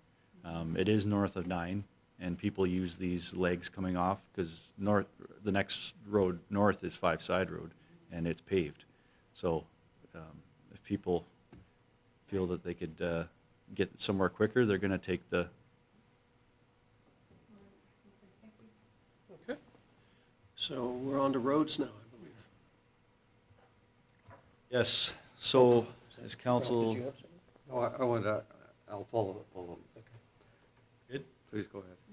Yeah, so as council is aware, they were presented the 2024, the 2025 to 2044 road management plan. And these 3 roads were identified as being recommended to be rehabilitated in 2025. So that's why they've been included here. I would tend to agree. Mono Amaranth Town Line does see a significant amount of traffic. You know, we're 3,000 to 4,000 cars a day on Mono Am Town Line, and it's continually raising. It's important to note that these roads, I'm sure everybody's seen worse roads than this, but the longer you push these roads past their limit, it doesn't make any sense to do any preventative or routine maintenance on them. They become rutted, the base material becomes susceptible to failure and significant rutting. The water, salt-laden water gets into the cracks in the wintertime and all these freeze and thaws, and it deteriorates fairly quickly. We noticed, especially during COVID, I don't know if it was because of the weather going up and down so much, but the last few years I've noticed that the asphalts have definitely declined fairly quick. I felt we were in pretty good, and we still are in good shape. I think we're 73 out of 100 is the condition index for our asphalts on average. But in order to keep it at 73, which has been our level of service, the road management plan has identified these 3 roads, Mono Am Town Line, and 3rd line from Highway 9 to Rose Ridge, and Five Side Road from Hockley Road to First Line, EHS. Thanks, Matt. It appears to me that the treatment of these roads is a little different than other places, different than our neighbors to the east, and in fact different from what we did on the 3rd line with the 2 layers of asphalt. And it seems to me there's 3 processes here, and I'd like to know a little bit more about them and how they fit into the long-term lifespan. This process involves asphalt that's being ground in place, then a building up of the base, and then a single layer of new asphalt rather than 2. That seems to be correct. Yeah, so What's the rationale for that approach? So when you don't have significant rutting, which is an obvious decline of the base materials, it's just like building a house on poor soil. It starts to rut, and there's some rutting here. But as you pulverize in place, you're improving that base material to accept a new pavement structure. So you have your binder courses. What we did it down on 3rd line. We did it on 20 Side Road. We did it on 2nd line north of Mono Center. You grind that material. It acts as part of the new base or the existing base to improve it, and then you place a new binder course of 50 millimeters of HL8, typically is our spec, and then another 40 millimeters of the HL3, which is more of a smooth wearing surface. I got it. So you can get away with a single layer of asphalt because you start out with asphalt on there, whereas on the 3rd line you start out with gravel and you need the 2 layers. Yes. Yeah. So yeah, we pulverized the asphalt, and then we went up to the 2nd bridge, but 650 meters north of Hockley Road. We placed two lifts of asphalt. We'll be placing 2 lifts of asphalt on these roads as well. Yes, and with exception of Five Side Road, we'd be milling off the top 50 millimeters and putting in a wearing surface because it was identified that the top course asphalt was delaminating from the base course. So that's why the recommendation was for Five Side Road to be milling the top off and then placing it without getting into the underlying granulars. Fred and then Melinda. Just, so these 3 road resurfacing projects, and I'm not doubting that they need it, but in total, we're over $2 million for these 3 roads. What would happen to that cost if we delayed one or more of these roads by 1 year? How much does the cost go up? Take the Mono Amaranth town line. It was 1.2 million. If we delayed it by 1 year, how much would the cost go up? Thanks, Deputy Mayor Nix. I would say that the longer it gets pushed off, the more damage to the base there is. It breaks the base down. So I can't put an exact number. I can't tell you. If you have to excavate the base material because it's no longer adequate to support the asphalt, there's no point of putting asphalt on a poor base material. So you could be 100, you could be another 500. If you're excavating all the existing granulars, it's an expensive endeavor. But just if I may, we don't actually know that that's going to happen if we delayed by 1 year. I mean, I know over time it is, but by 1 year, we really don't know that there's going to be damage to the base. It extends it just pushes your 10-year plan for the road management plan provided down the road, and everything else gets pushed as well. So it not only degrades that road, it degrades all the other roads that you're now delaying, so. Linda? Thank you very much. Thanks very much for explaining this. I think that when we spent the day listening to the report, the road management plan report, I came away from that with a lot of knowledge, and it was a terrific report, which I know it's just in another file, but it would have been nice if it had been amended right in, like bits to this report, because it's a no-brainer. Not only is with the freeze thaw and the water and the way the water goes, we've seen what you referred to, the 100-year storm. That's not even anymore, right? It's like next week's storm is right. That it's obvious that our roads are going to deteriorate and that they're going to cost us more money to fix them if we delay, because the job will be different and everything will cost more. So even if we come down to the budget when we go line by line, which is a painful process, when we remove things from the list, I think we really need to keep in mind that if we don't like this job and we don't want to do it, we still need to save some of our pennies for the future. We still need to put reserves into these things, because I can't see how anything is miraculously not going to just plain cost more if we don't do it today and we do it tomorrow. Is there any merit to spreading the cost of some of the paving projects by doing the second lift in another budget year? Thanks, Mayor Creelman. We have pushed the second lift to observe the base over the winter to see how it's reacted. That's certainly a possibility, to tender the pulverizing in the base in 1 year and then follow up. But again, it pushes then your second year that in the recommendation of the road management plan also has to be accounted for that year as well. So I would say that doing all 3 projects at the same time would, you'd save from that perspective, because the mobilizing and the demobilizing is very expensive. It's a big part of the contract and the bonding and the insurance and all those things that come with it. It's expensive. The equipment's not cheap to run. Thank you for all your really good explanations of stuff. Boy, I'm getting to know about roads. Interesting. This is one of those roads that we decided to pave that runs alongside a major route, pretty much. Highway 10, like there's an alternative to Highway 10, and this is it. Because we paved it, people go there. Just pointing that out. So the 3,200 cars never used to be 3,200 cars when it was a gravel road, and never was 3,200 cars before Shelburne expanded to twice its size. So there. Yeah, so growth, and I would like to know how many of those travelers actually come south and go and live in Shelburne and don't even live in Mono. Well, another toll road. Anyway, so I say that, Also, I can tell you that driving on some paved roads in a neighboring community, they do just throw some asphalt down every time there's a hole.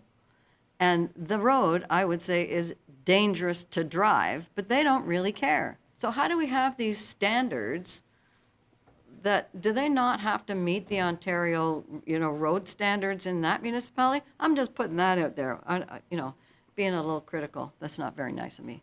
But it's a road that I will no longer go on, because every year, to the points of what happens if we don't do anything now, every year, that roadside disappears more and more. They come and throw a shovel full of stuff on it. And then it gets worse and worse and worse, and now probably the whole road needs to be replaced, and they could have actually done a proper job. So I support doing a proper job, and so I appreciate this, and yeah, I think we should make it a toll road. I'm being funny. Thank you very much, though, Matt. Yes, let's, Next one. yep. So gravel road resurfacing. As you can see from the table, it's increased significantly over the last 4 years, $10, $12 per ton for limestone. It's an important part of the town's network. 180 kilometers of gravel roads. They need to be maintained just like asphalt roads. It's important that we rotate our 4 zones. We prioritize those roads within the zones. We put good gravel on it. We maintain the shoulders. We maintain the ditching. It's all part of a improvement plan to make sure that these roads stay in good shape. Similar to putting off asphalt roads, they degrade. You do lose a little bit of gravel from time to time. Operations have been great over the last 10 years with changing with the weather, doing their best. We're going to continue doing that. We're going to continue looking for new products. We're going to look at what we could do with what we have for equipment and staff. And I think this is an important function of our road, that we don't reduce how much maintenance gravel we're putting on. I think it's an important part of keeping a safe road network. Fred? Yeah, I have to leave in 4 minutes, but I will say, and I've said before, I know what your response is, so I don't need an answer, but I still do think that particularly this new limestone gravel, we could defer it for a year. Yes, our level of service would go down. I don't think it would be the end of the world for some of our roads if we do. What is it, $600,000 you need for this, to do this program in 2025? I'll just say that I think we could delay this by a year.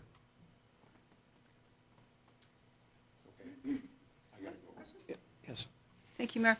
I have a couple of questions. And maybe it's not just for you, maybe it's for Mike with a longer lead time for, you know how sometimes some things go down in price, right? With the whole supply and demand thing. Does gravel ever go, like, that's a crazy increase over the last few years. Does it ever go down in price? Based on that chart, it was pretty stable for a lot of years, but as these pits become farther away, and the less gravel we have in Mono, Malmer's fortunate that they have their own pit, and they're able to apply their gravel from their own pits on their roads, so there's true benefit to that. We do have there's a new pit in Everett that's been hauling our providing us with winter sand and gravel, road gravel for the last few years.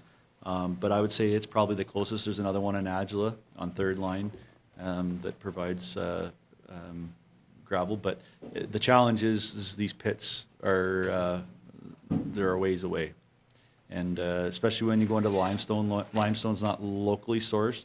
Last year we hauled from just outside of Arthur, which was pretty good, and it was still a $5 increase from the year before, and that was even having it closer than the year before coming from Singhampton. A comment, two comments. I've lived on the 7th line for 41 years, or lived part-time there. Yeah, never seen the 7th line so good as it is with this crusher. it's a flat stretch there. Could be asphalt.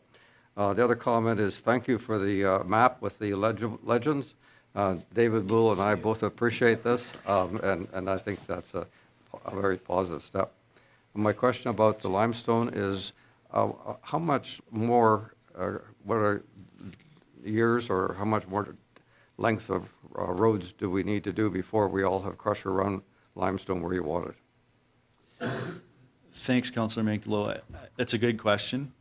We're getting close, as you can see from the map. I thought we were getting there this year, but hope springs eternal. Yeah, it's a good question.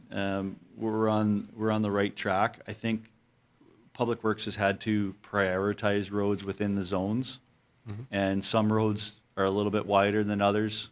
Some roads degrade a little bit quicker than others. Some have a poorer base, so we've had to put thicker lifts on some roads.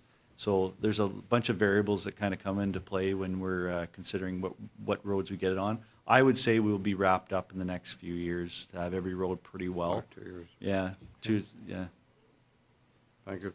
But to that question, there was one of the statements, one of the sentences said that you had roads that had a combination of the granular and the limestone. So then I looked at the map and it's like, well, because there are spots that are good. Like I was going to comment today when I had to get out to put my garbage bin out, and the road is just, it's spectacular. But it's also, so are my bike trails in that it's been dry and long, and it's, you know, like there's a lot of things that go into it. And plus where I was standing was the bottom part, whereas there's another, the pitch is lumpier and so on with the gravel. So every road, even though the diagram may have the dotted part to indicate that you put limestone on there, it's not going to be definitely all of our gravel roads are going to have that same surface, right? It's a place dependent, no?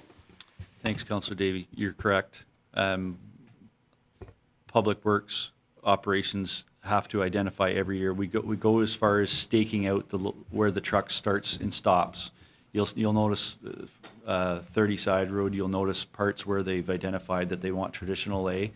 I said in the report, I've said in council before, they need to, limestone's great. It has its main downfall is it's very hard to open up in the winter time to use that material as traction. So they have started mixing it a little bit more with the traditional, so they're putting it down and they're putting it into the windrows when they're shaping the roads up during the spring gravel applications, which is strengthening that granular A. It seems to be helping. It's a constant kind of tweaking as we work through it. So I would say that every road will likely have limestone in some form in the next few years. Yeah. Thank you. Sorry, I have to go backwards to the other pave road questions about, first of all, the third line. And this is a general question. I would like to know how many kilometers each one of these projects are so that I understand it better. But also, the third line, what share is the Hockley Valley Resort paying to that third line fix, because that's traffic going to their spot? And the fifth side road, again, how many kilometers? And if this is a bypass route and it's increased with truck trafficking, can we restrict the truck traffic on the 5-side road?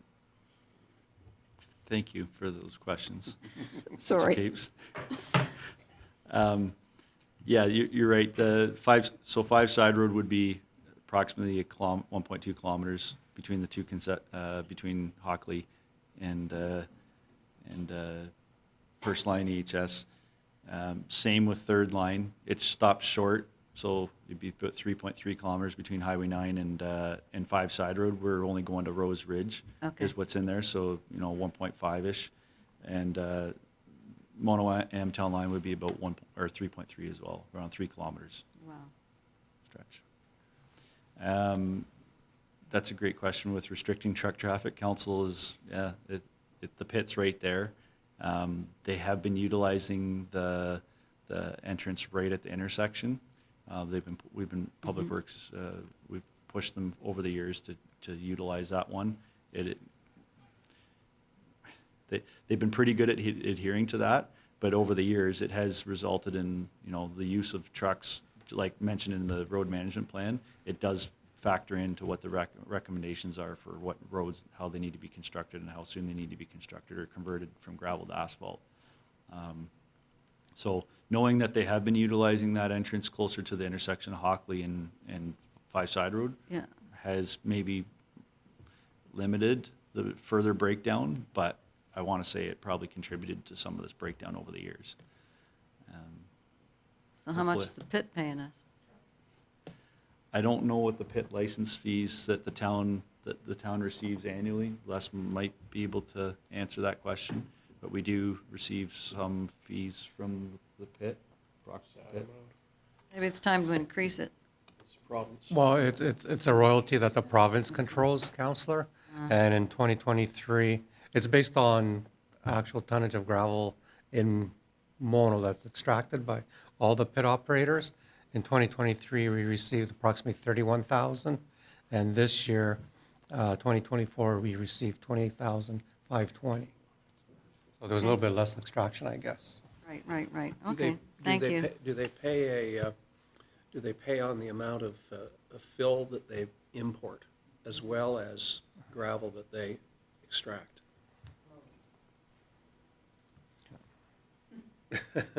Just curious.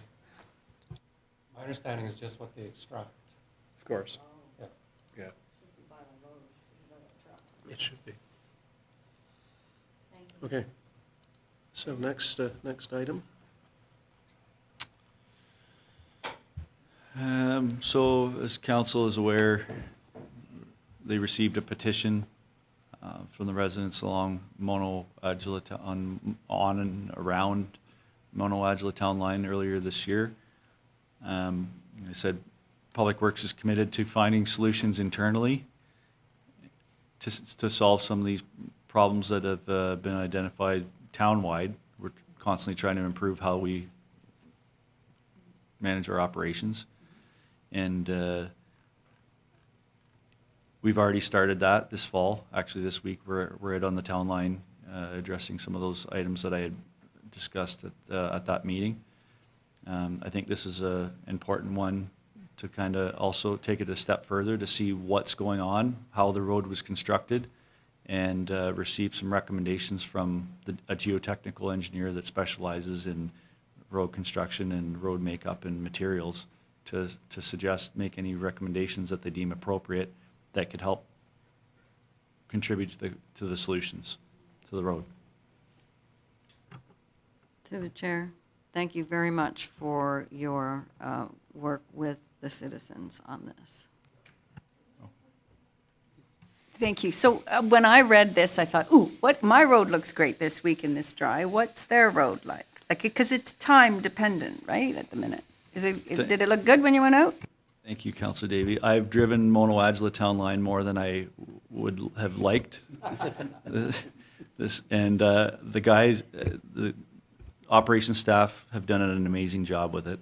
And you know, there's challenges with every road, especially in Mono. Malmer, same thing. We got a lot of hilly terrain. It's shaded. There's not enough gravel in certain spots that we need to keep pushing that gravel to get the crown up on the road and remove shoulders and improve ditching. It's all part of a huge cycle that we try to fit in different times of the year.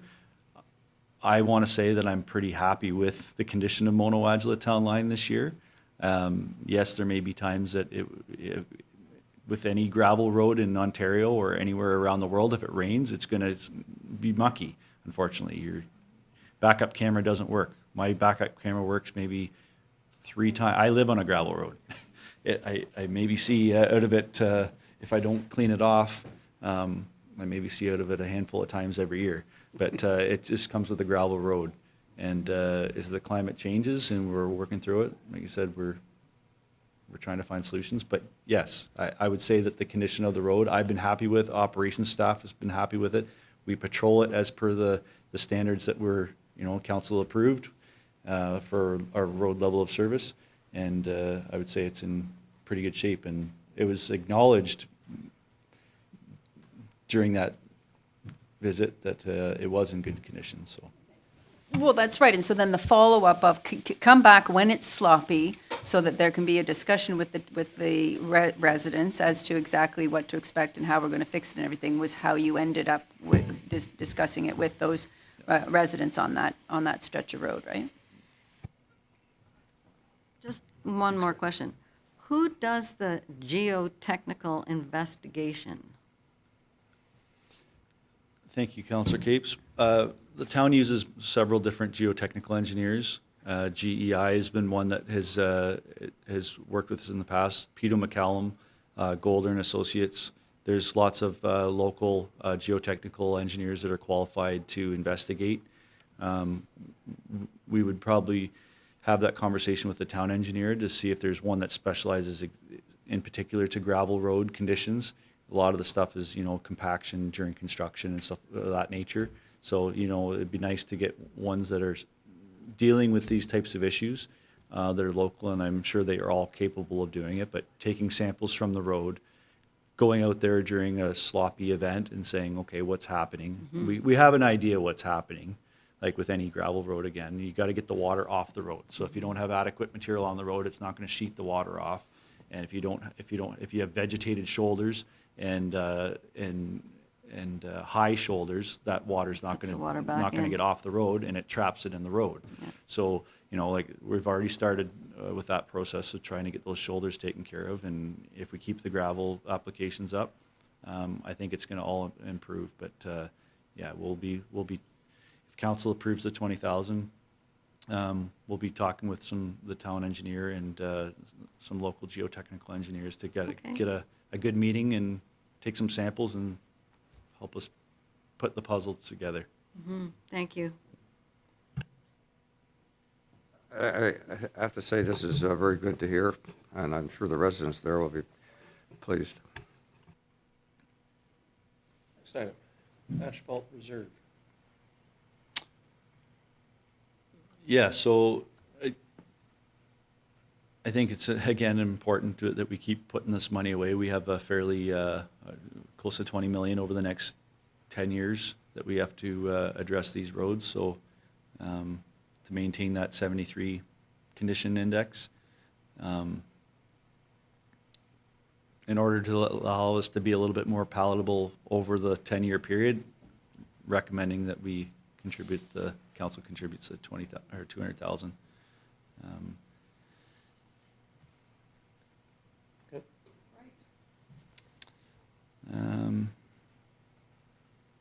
So 2024, we took advantage of the getting out, and as council's also aware, over the last few years, we've had some significant culvert failures occur. Road cross culverts, third line south of Dufferin Road 8. Last year was 30 Side Road west of Blind Line. They keep popping up. So before vegetation got too heavy, we worked with the town engineer to inspect every road cross culvert in Mono. We found an additional 100+ culverts that weren't in our inventory, which isn't ideal. So we've fortunately there was only four that really needed attention is in 2025, and I've included that in the report. As you can see, significant section loss on these culverts, which is basically there's no more steel left on the culvert, and severe corrosion.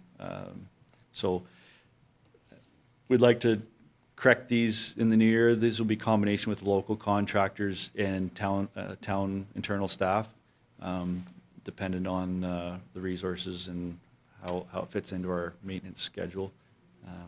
But yeah, we'd like to address these ones. They're fairly minor because they're not necessarily perennial water courses that they're flowing all the time. That takes a lot of waterway control and stopping the water and getting permits. These are a little bit more intermittent flows and storm flows. So my hope is we could address some of them internally, but the pipes aren't cheap either. So, and the gravel's not cheap. So There'd be costs associated with that, but the hope is that we could do some internal work with staff and address some of these and work with external contractors as well. Ralph? Matt, could you just explain a little bit more about the second paragraph here? I'm not quite sure what replacing all of the priority structures with internal and external forces means. So that 50,000 would go towards gravel and culverts and external contractors, like working with our town staff to replace these four priority structures that were identified. Thanks. A curiosity. Could you use concrete? Those big, huge concrete cast pipes? concrete, They're expensive. more expensive than? Yeah, like there's aluminized and galvanized, and there's epoxy coated. There's a lot of different new products out there. There's plastic Yeah. HDPE pipes that the county's been using. Mono's kind of steered saw away, that, yeah. steered away from them. Kind of like to see the whole outcome of plastic pipes and things of that nature before we actually commit to it. We know that a lot of these galvanized or just standard steel CSPs, corrugated steel pipes, they're old. Mm-hmm. They're very old. So they've stood the test of time.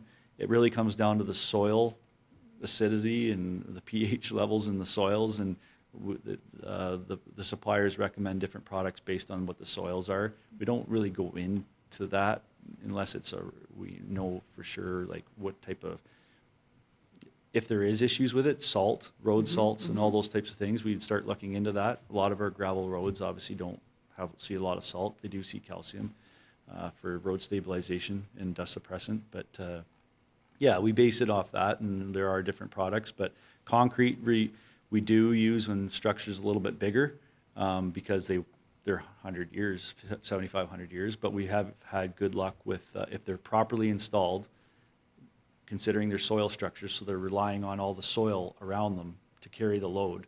If they're installed properly with frost tapers and the couplers are installed properly, you'll get 50 years out of them. Okay, thank you.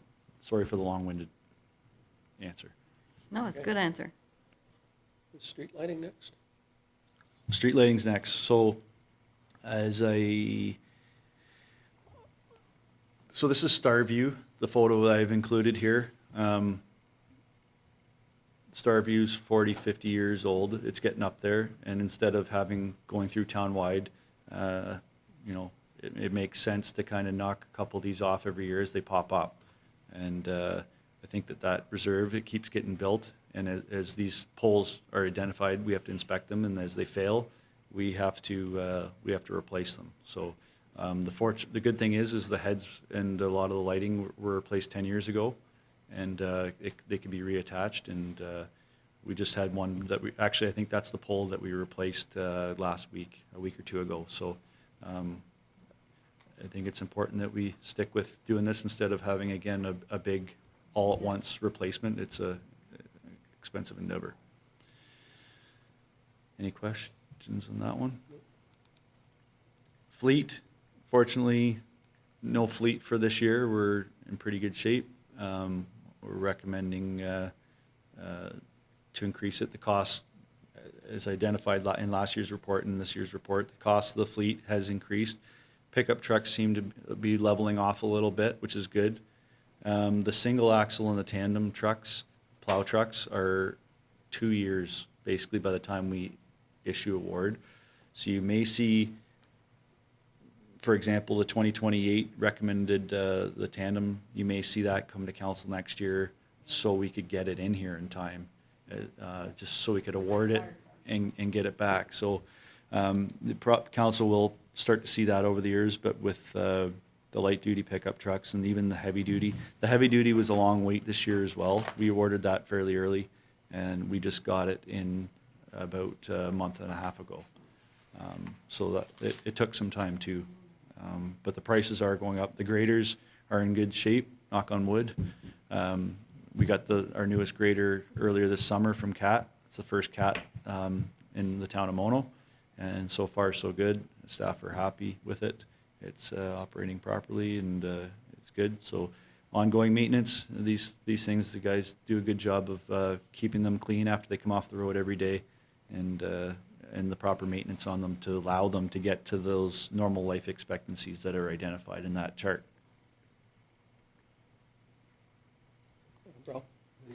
Question about the replacement years. Like some of these items have 4 to 1 items in the fleet, and then they have a replacement year. I presume that's the replacement year for the next one that's coming up that needs to be replaced for one, or is it for number? Yeah, so like for example, thanks Councilor Magdalo, light duty pickup truck, we have 4. Each of them have an 8-year life expectancy, Right. is what we're getting out of them based on the mileage that we put on them, the use that is put on them. Right. And yeah, so that's what those numbers represent. But the 2026 represents one of these being replaced then, or? That's right. Okay. Yeah, the next replacement year, one of those will need to be replaced next year. Thank you. Yep. Next item? Medill, so environmental. Medill's been in, it was brought to council's attention the last couple of years. It has a high water table in that subdivision. The sump pumps are constant. It's one of our higher, it's probably our highest call complaints as far as water. Public Works is, over the years, have replaced a lot of driveway culverts in there because they heave and they hump up coming in. There is existing sub-drains that were installed as part of the original development that Public Works worked with a local vac truck contractor this summer to expose and inspect and open up and clear to make sure that they were working properly, and then assess what locations that we needed to include in this project. It'll greatly improve the drainage in that subdivision. It extends right to the storm pond. The stormwater is a kind of one of those forgotten pieces of infrastructure but is very important. Winter months, we have challenges with a lot of this stuff freezing up because the water stands in the ditches. Similar to Purple Hill in 2016, we took off all the shoulders to allow the road to drain properly. And we would do the same thing here. We would replace all the culverts that have failed. Some of the cross culverts and driveway culverts, including the aprons, install new sub-drain under some of the ditches to promote that positive drainage to the storm pond and ultimately out to the wetland area to the south. Rolf? This is a pretty big ask, $650,000. Does this involve creating or redoing the shoulders and ditches along all of the roadways there and appropriate culverts? Not every piece of ditch, but every shoulder will be removed. There's quite a few culverts, driveway culverts, and unfortunately, when you get into the driveway culverts, to properly do them, you need to do a frost taper, which is basically cutting the granulars back so it's not heaving the pipes. And you got to replace the material under the culverts, and then you have to remove the asphalt. So there's a lot of cost associated with replacing these culverts that have heaved out of place and are no longer promoting positive drainage for the subdivision.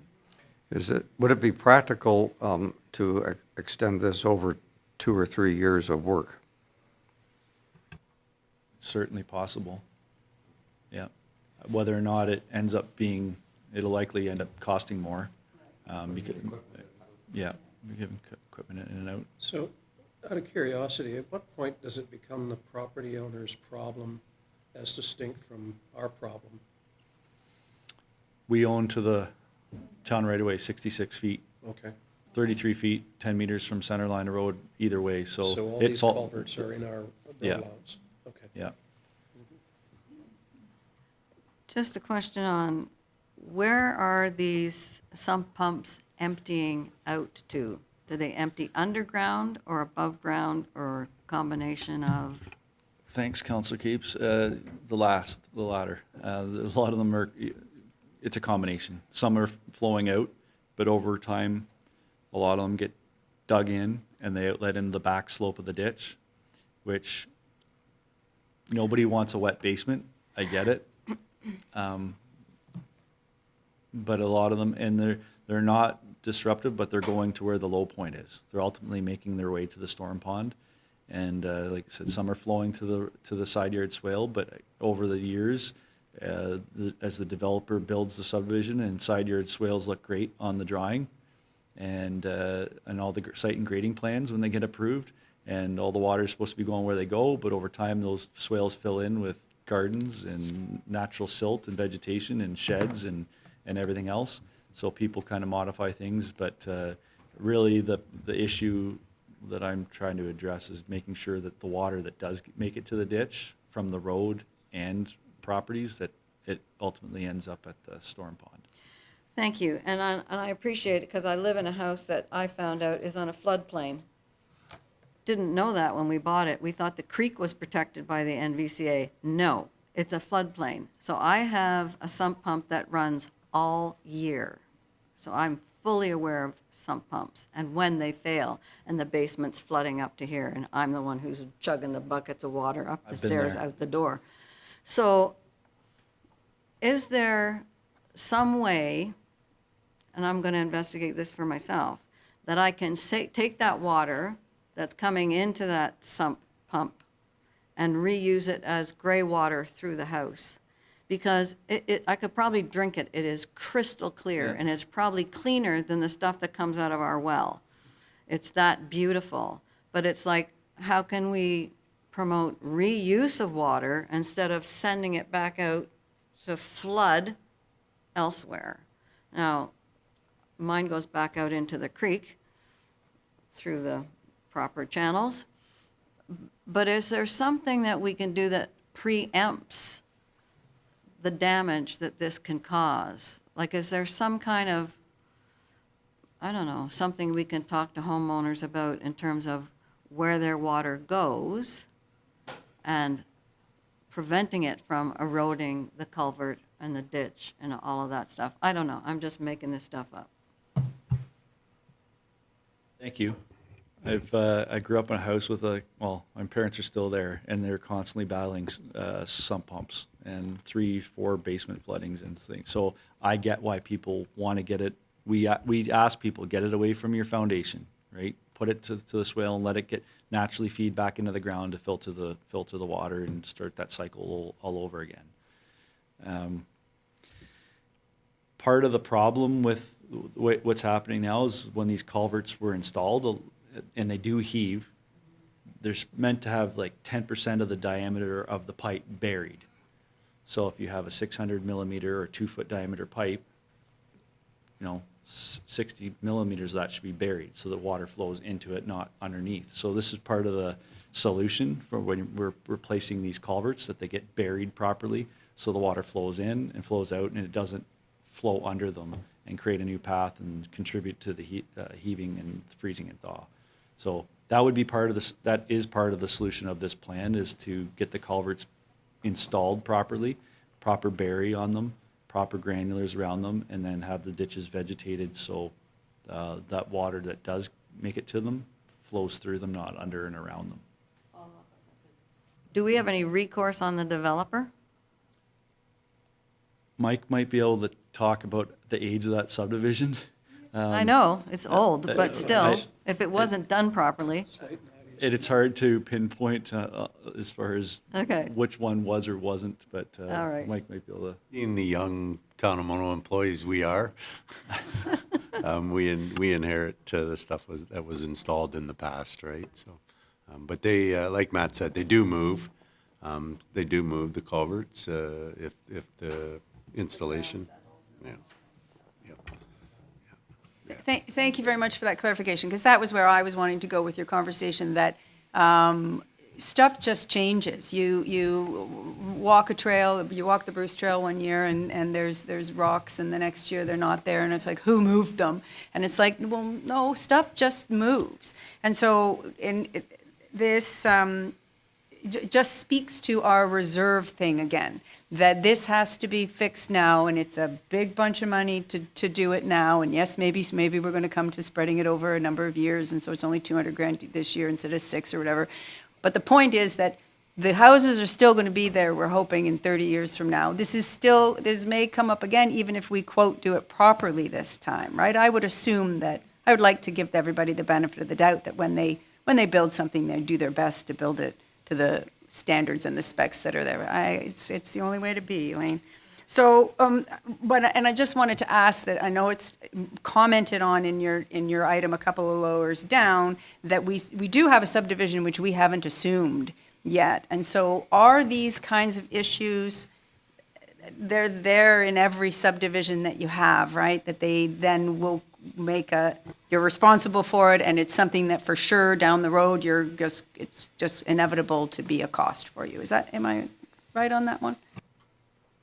Thanks, Councilor Davey. Yeah, we definitely take the designers of new subdivisions into account and what works. We've learned from certain things over the past, but yeah, we definitely take them into account. A lot of our Medill's unique because it has ditches. It's open ditches, right? So Fieldstone is an urban cross section, so everything's storm related. So side yard swales out to the curb and into the curb and to the catch basin, and away they go. But the 100-year thing, right? I'm assuming that in addition to burying these new ones, and maybe I missed it, but you're also going to add a little size to them, or no? We have to do a hydraulic analysis to make sure that they're sized appropriately. So back in the day, if they were a 450, which is 18-inch diameter, we would bump them up if we have appropriate cover on top of the culvert, because we need to have enough cover on top of the culvert as well. So we would definitely upsize it to account for additional flow, account for freeze and thaw, where you get people shovel even the snow plows, push the snow into the ditches, right? So if we have the snow in the ditches and then you get a heavy rain event, you want that to be, so we account for all these different changes, or at least we try to, and whenever we replace a culvert, we try to upsize to an appropriate size, and consistent size, because if you're speccing odd size diameter culverts, they end up costing more, so we try to bump them up to the appropriate. Is there any indication that people have tried to fill in the ditches? We had a problem years ago with Purple Hill, where people were putting in a pipe and then covering it up and trying to get rid of the ditching, and then of course it was creating a mess. Yeah, thanks, Councillor Creelman. Or Mayor Creelman. We do get those requests from time to time, and we advise not. The subdivision was designed based on the surface areas and the flows, and to have open ditches. We don't encourage people to be filling in the ditch for many reasons. It's not, the subdivisions aren't designed, Purple Hill, Medill aren't designed to accommodate those types of infrastructure changes. Okay.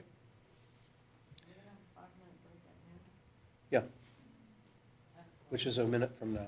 Is there one more thing we can deal with before we have our little break? If you want to go at the CLI ECA stuff, Public Works has been working with the town engineer to satisfy all these check boxes that the province mandated. It's painful, but it's important. Municipality, like I said, stormwater infrastructure is always a forgotten infrastructure for all municipalities, but it's critical, and if it fails, it's you have a wet subdivision altogether. This is going to be constantly reoccurring, unfortunately. You're going to see from me every year in the following years, just to satisfy the ministry's requirements. And it's extensive, and we've done a good job the last 10, 15 years at trying to, do the simple maintenance and keeping things clean and free and open. But, things change, and, the capacities change. The vegetation we've been fighting the vegetation for the last 5 years. If you've driven by Medill, it's one of the most obvious ones you can see. It used to be a forest 5 years ago, and it doesn't allow for the capacity of these storm events. So getting the beaver dams out, making sure all these expensive structures that are in there that are maintained and visible to Public Works, so we can maintain them and stop in and see them regularly.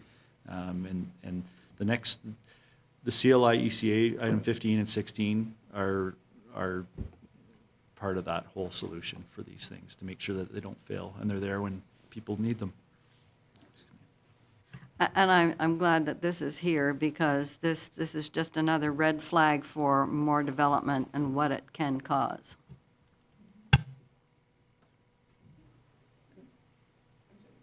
Right, except that the development charges were what made, when we go back to the beginning of the report, for Bridge 5 is making our 1.8 be only 500. It's a real balance that we need to think about, right? It's a real balance. You never get enough development charges to pay for all the stuff that you're going to pay for. All right. Let's have a 5-minute break and then we'll resume. Are we finished with this one now? No, Oh, we're not finished in total. but- not finished till we're finished. How long will it take us to finish? I don't want to interrupt Matt's flow. Okay. Too much? Do you think it's, I don't know. Number 15.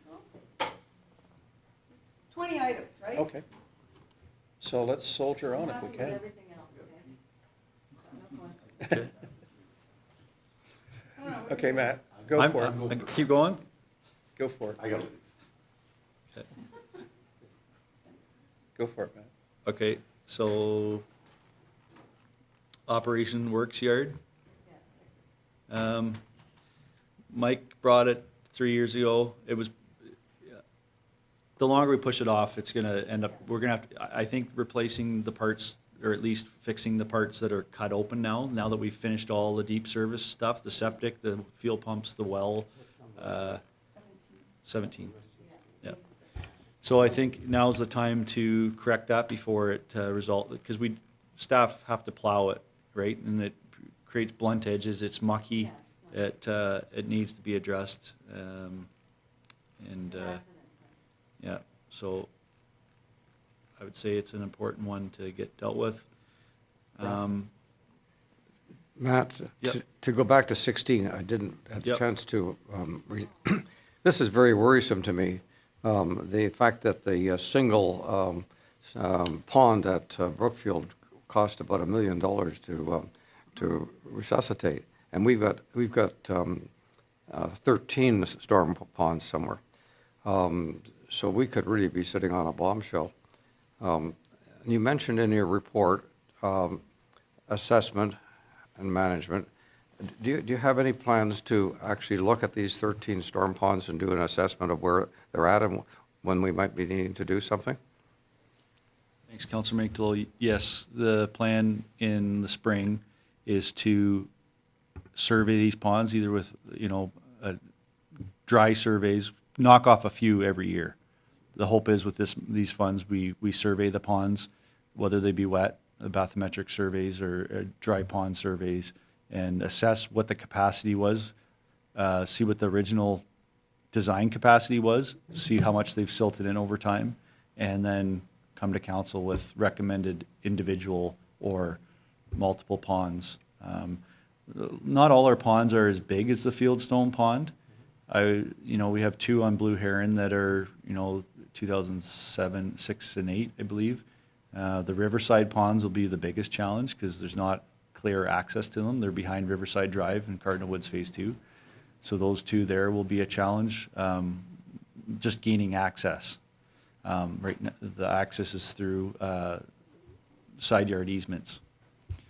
So when I read this, the little thing goes off in my head that says something's not quite right here. And that is that at 8 years, this storm water pond needed to be dug out. And I don't quite understand that when we have ponds that have been around for 40 or 50 years, presumably also getting silty water in them, et cetera, and we haven't had to dig them out. Yep, thanks, Councillor McDowell. So that was a subdivision agreement requirement, right? So it was key that they get that done. Now, the difference is during construction, you have a lot more, you're losing a lot more of the gravel, you're losing a lot more of the topsoil because it's not vegetated yet. So a lot of that material, even though they put the filter fabric in the catch basins, it makes its way to the pond. So they have that the developer had that obligation to clean the pond out, like all our other ponds. So as the subdivision becomes vegetated, it does get reduced, how much gravel and topsoil is deposited into the storm system. You're expecting that in another 8 years, it'll be just fine? Might be. It's going to be it's picking up debris. It's picking up silt. It's, I would hope it's fine. But that's why we're inspecting them, and that's why the ministry has identified these as potentially being, like you said, bombshells going off all over the place, especially when we're getting these storm events of such high volumes of rain and such short durations. And can they handle it? So it's important that the capacity is there, so the storm pond acts as a filter before it's put out to the tributaries downstream. Okay. Number 18. Next item? Yep, number 18. Was there any questions on 17? No. Okay. 18, again, trying to be preventative here and proactive. They are reaching their age. They're in a dirty shop. They do have filters that are cleaned regularly, but in order to maintain what they have degraded over time.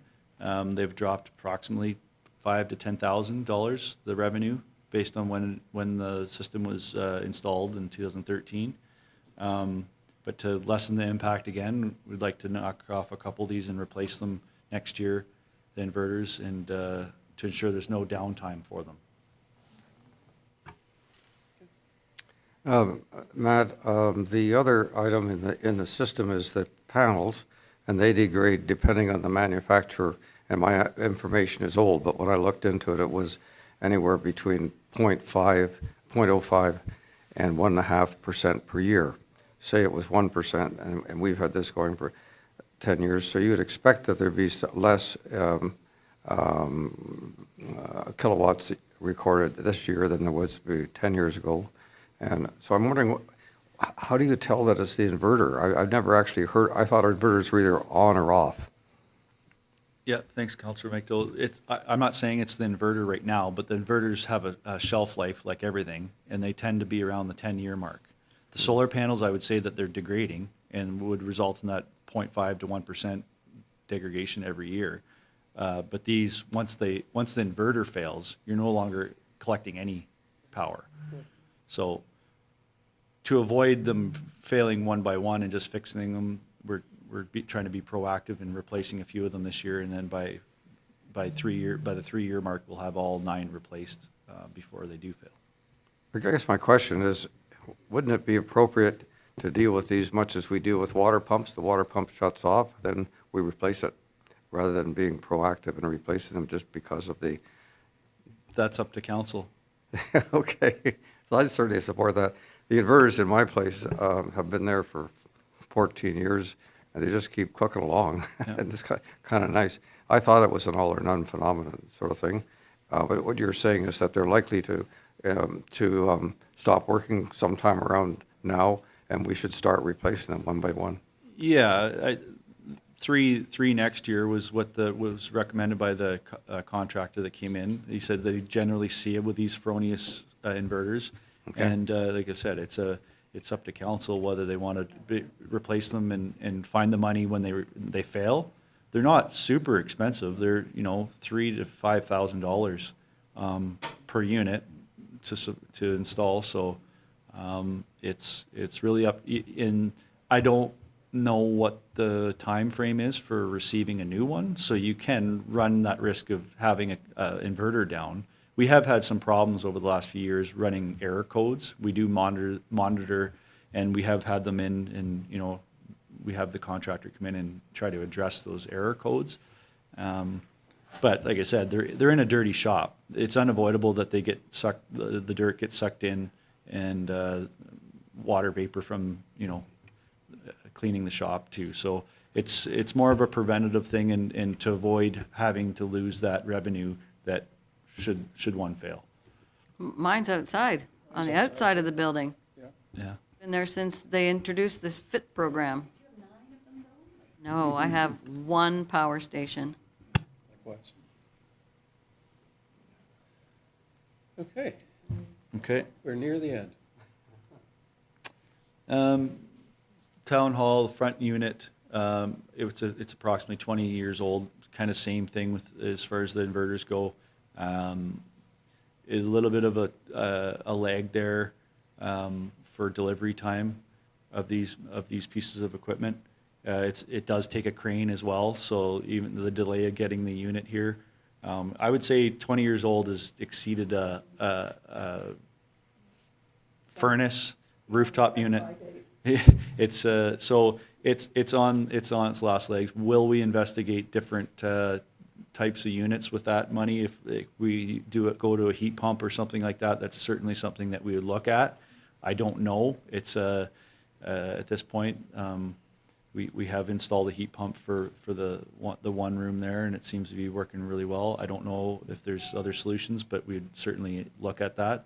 But this is a rooftop unit. We need to organize a crane, take it off, so there is disruption and there's delays for the delivery and the purchase and the delivery. So again, trying to stay in front of it before it fails. I think it's time it is addressed at 20 years old, approximately. I thought we'd already done something up there. We got 3 in the back here that was part of the expansion, big units, which they're over 10 years old now. Okay. And then we have 1 at the very front, and then there's 2 in the middle. Okay. So there's 6 total up there.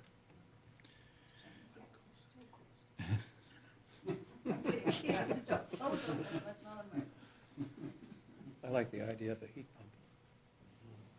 What's that? So if there's no questions, the last item is the Hockley property roof. It's been leaking. There's been several leaks, which has caused damage internally over the last 5 years or so. Several contractors were up there and investigated it, and town staff have patched it. It needs addressed. The flashing's incorrect, and again, it's kind of Band-Aid at this point. Similar to Mono Center in 2015 or 16, we put a steel roof on it. It's kind of bulletproof, I would say. Long term, it's replacing these roofs at $20,000 for shingles, remove and replace. You're disposing of shingles every 20 years. It's not environmentally friendly, and unfortunately, it's a pill that it would be more cost effective long term and environmentally friendly to seal that roof up and not have to worry about it. Okay. This is a pill that we may need to swallow, because repairs, internal repairs, drywall and all that stuff can be very expensive. Not to mention the mold. Not to mention what? The mold, the potential for mold, right? Yes, I've been through it before I put my steel roof on. However, asphalt's quite a bit cheaper and it does last for 20 years. Doesn't last 20 years anymore. I would say Depends on which one you use. Yeah. Yeah. Okay. There's a lot to digest here. So we have a 5-minute break to do that? One last comment about this item is, what is our intent for what we want to do with this building? Very good question. We're going to keep it or sell it? Yeah, like, are we going to keep this as a rental to DBOT in perpetuity, or it's just a... They're paying I rent just- now. Yeah, I know. They also have a reserve fund to purchase a building somewhere, so maybe they want to pay for the roof.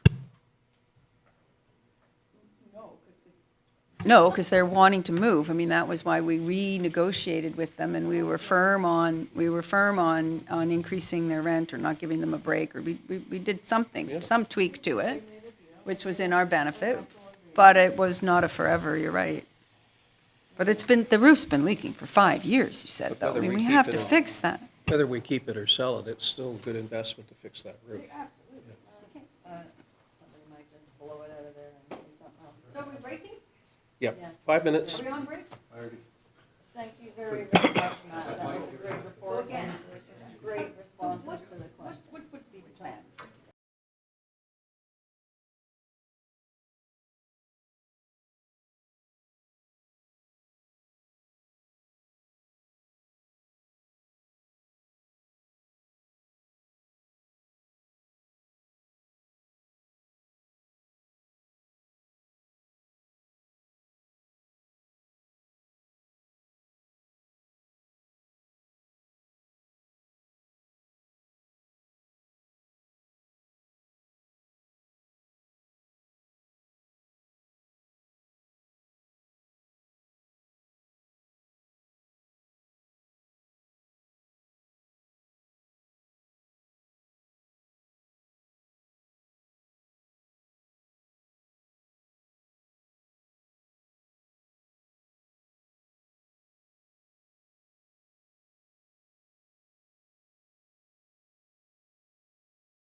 We are back live. Okay, welcome back, everyone. And I had indicated during the approval of the agenda that I had a time-sensitive motion that I'd like to try out on council and see if they can generally be supportive, and it has to do with a piece of legislation. Did you receive?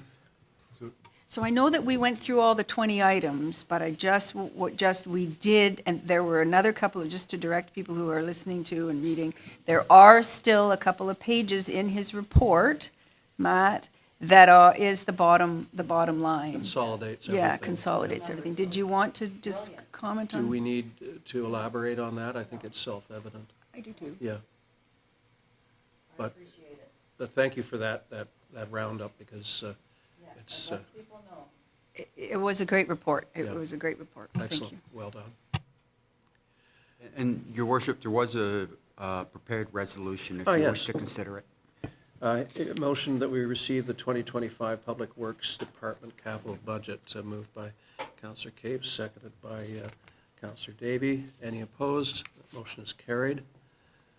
Now can't wait to do mine. Whereas the province is proposing legislation that would insert itself into decisions regarding bike lanes on municipal roads. And whereas this sort of overreach, and that's a term that was used by AMO, by the province returns us to the days when Queen's Park signed off on installation of stop signs on municipal roads. Wasn't too long ago. And whereas the province is still not addressing the real issues affecting road safety and congestion, that the town of Mono again asks the province to deal with the road safety emergency we identified back in January and address such things as reform of automated speed enforcement rules and fines and penalties that ensure real deterrence instead of micromanaging local decisions such as bike lanes. Did you write that? I wrote that. That's pretty good. Yeah, not even AI helped me.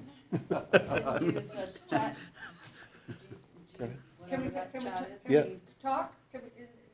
Yes. I'm looking for a second. I think where you led to is really important and I can endorse, but it was one of those headline grabbing things in that what does this resolution really have to do with bike lanes? Well, it highlights what the province considers to be a priority versus what they don't. What, Which is sort of sad when you think about it, that they're focused on, bike lanes and not on road safety. That's well, my point. but I know that there have been some studies, which I think, having read them, I would argue that, and again, I say, numbers, it's perspective, it can be how you look at it and so on with respect to the bike lanes and little massaging of the numbers in favor of something, that the bike lane situation that the province is trying to address right now and perhaps may be misguided and the debate will turn out that they shouldn't do it or whatever. But the point is that there is gridlock and that gridlock is ultimately making things unsafe. Has anybody driven up Yonge Street at Bloor lately? It's one lane in both directions with bollards for an awesome bike lane and a sidewalk, and I wouldn't want to have an accident there because I don't know how emergency is going to get to you because it's a gridlock constantly because there's no turn lanes, there's no. So I don't know that I mean, if you're going to put the bike lane thing in there, I don't know that it's necessarily that it's a political, buried, not important with safety. I think it does go with safety. So I agree with your idea here, but I just would like you to loop the two of them, well written, but loop the two of them together a bit more. I've tried, and I think the big issue as well is they're micromanaging us. And whether we have bike lanes or not isn't the point. It's the fact that the province is micromanaging municipalities in terms of these sorts of things. And there was once upon a time when they actually had to sign off on stop sign installations on municipal roads. I think they should stick to the bigger issues when we're talking about the province and let the cities run themselves. And if Exactly. there's an issue with a particular city, he can go address it with them. So what you're asking for then, out of this, and to comment on the bike reach, or the bike overreach and so on, is that you're feeling that you say they're not addressing road safety, but that you want the power to be able to address our safety ourselves? Or are you asking for them? I thought we've been asking Bit for of both. them to do something. It's a bit of both. It's give us the tools to address some of our safety matters and stop micromanaging other municipalities in terms of whether they make a choice between a bike lane versus a traffic lane. And I mean, there's good arguments on both sides of that, but they deserve to be sorted out locally and not by somebody at Queen's Park in the Pink Palace saying, well, I don't think we should have a bike lane there. All right, I see. Okay. Do I have a seconder? Ralph seconds. Any further discussion? And again, I'm just trying to keep the issue of road safety and a road safety emergency in the headlines, because Town of Caledon just passed a very extensive series of motions based on our motion back in January. And the Mayor of Caledon has reached out to have a conversation with me about it. So the issue has not gone away, and they've had some horrendous accidents and fatalities in the past month, as we have in Dufferin County. Oh, absolutely. It's a horrific. Well, the point of doing this is to get attention of somebody to read this, right? Because that's what's happening. You clearly are sending correspondence to them that is going unread or finally read by some junior person months later and a whatever. So I'm just wondering whether could you read it for me one more time? Just did I make some assumptions because you said bike lane and I'd been reading all in the newspaper today? So whereas the province is proposing legislation that would insert itself into decisions regarding bike lanes on municipal roads, and whereas this sort of overreach by the province returns us to the days when Queen's Park signed off on installation of stop signs on municipal roads. It's an example. And whereas the province is still not addressing the real issues affecting road safety and congestion, that the town of Mono again asked the province to deal with the road safety emergency we identified back in January and address such things as reform of automated speed enforcement rules and fines and penalties that ensure real deterrence instead of micromanaging local decisions such as bike lanes.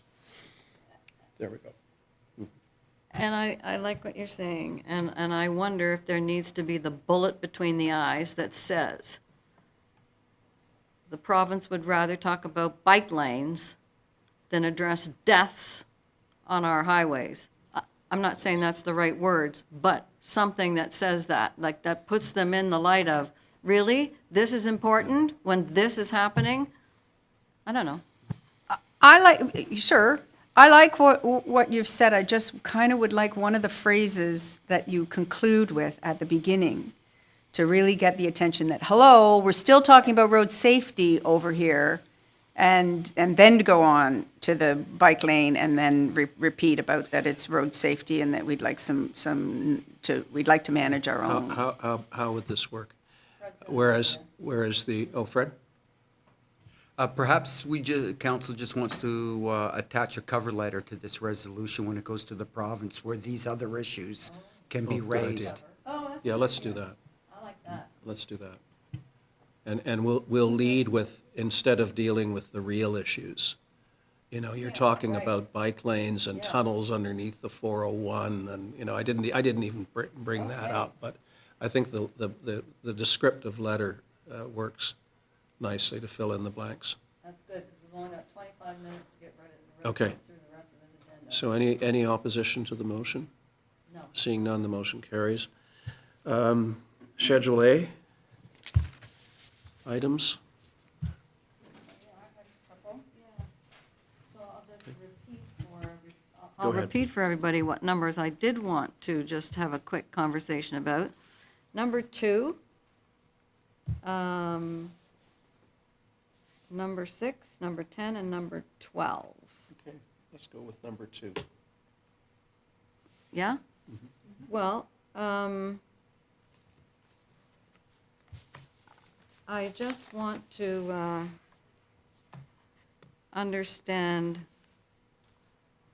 the projected costs to the end of 2024, because I wasn't sure I understood from what was in that document. Well, the increase is due to the, Salary increase, they all got Salary across the increases, grid, I know that. But what is the 2024? Les, do you have any insight on that? Or Fred? Well, part of the increase is what they call the 2023 reconciliation. So basically, in 2023, they had a deficit.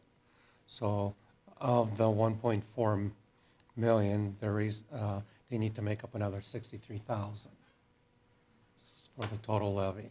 And they do this with every single year. They're 1 year behind, because they don't have 2024 numbers yet, but they're catching up from 2023.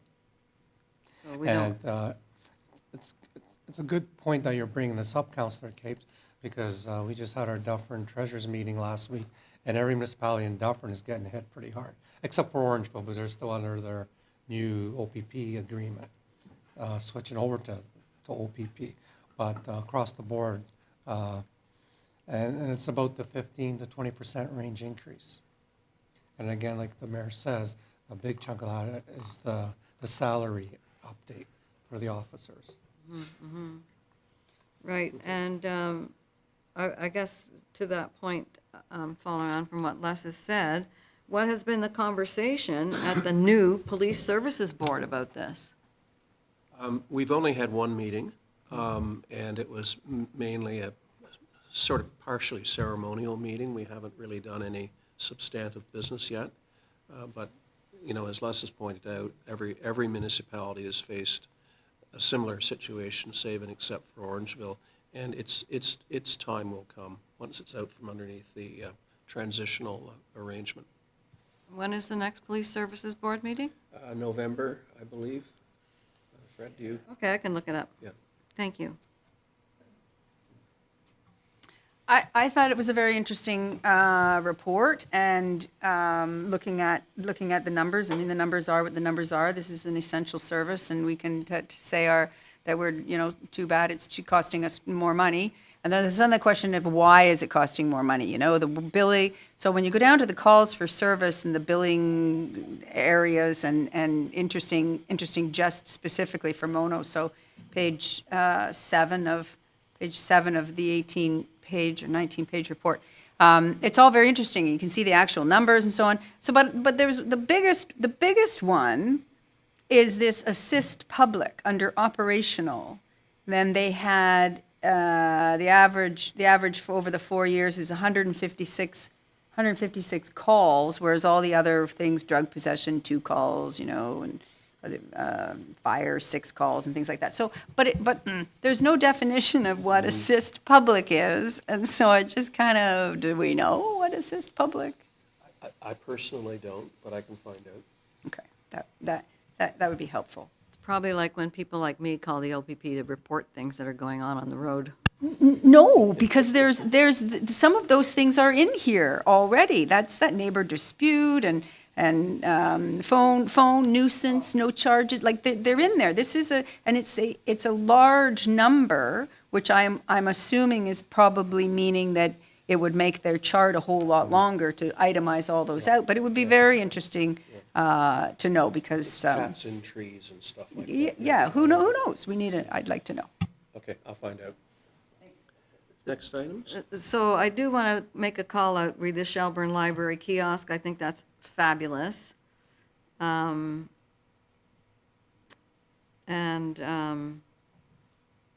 was something else that was happening.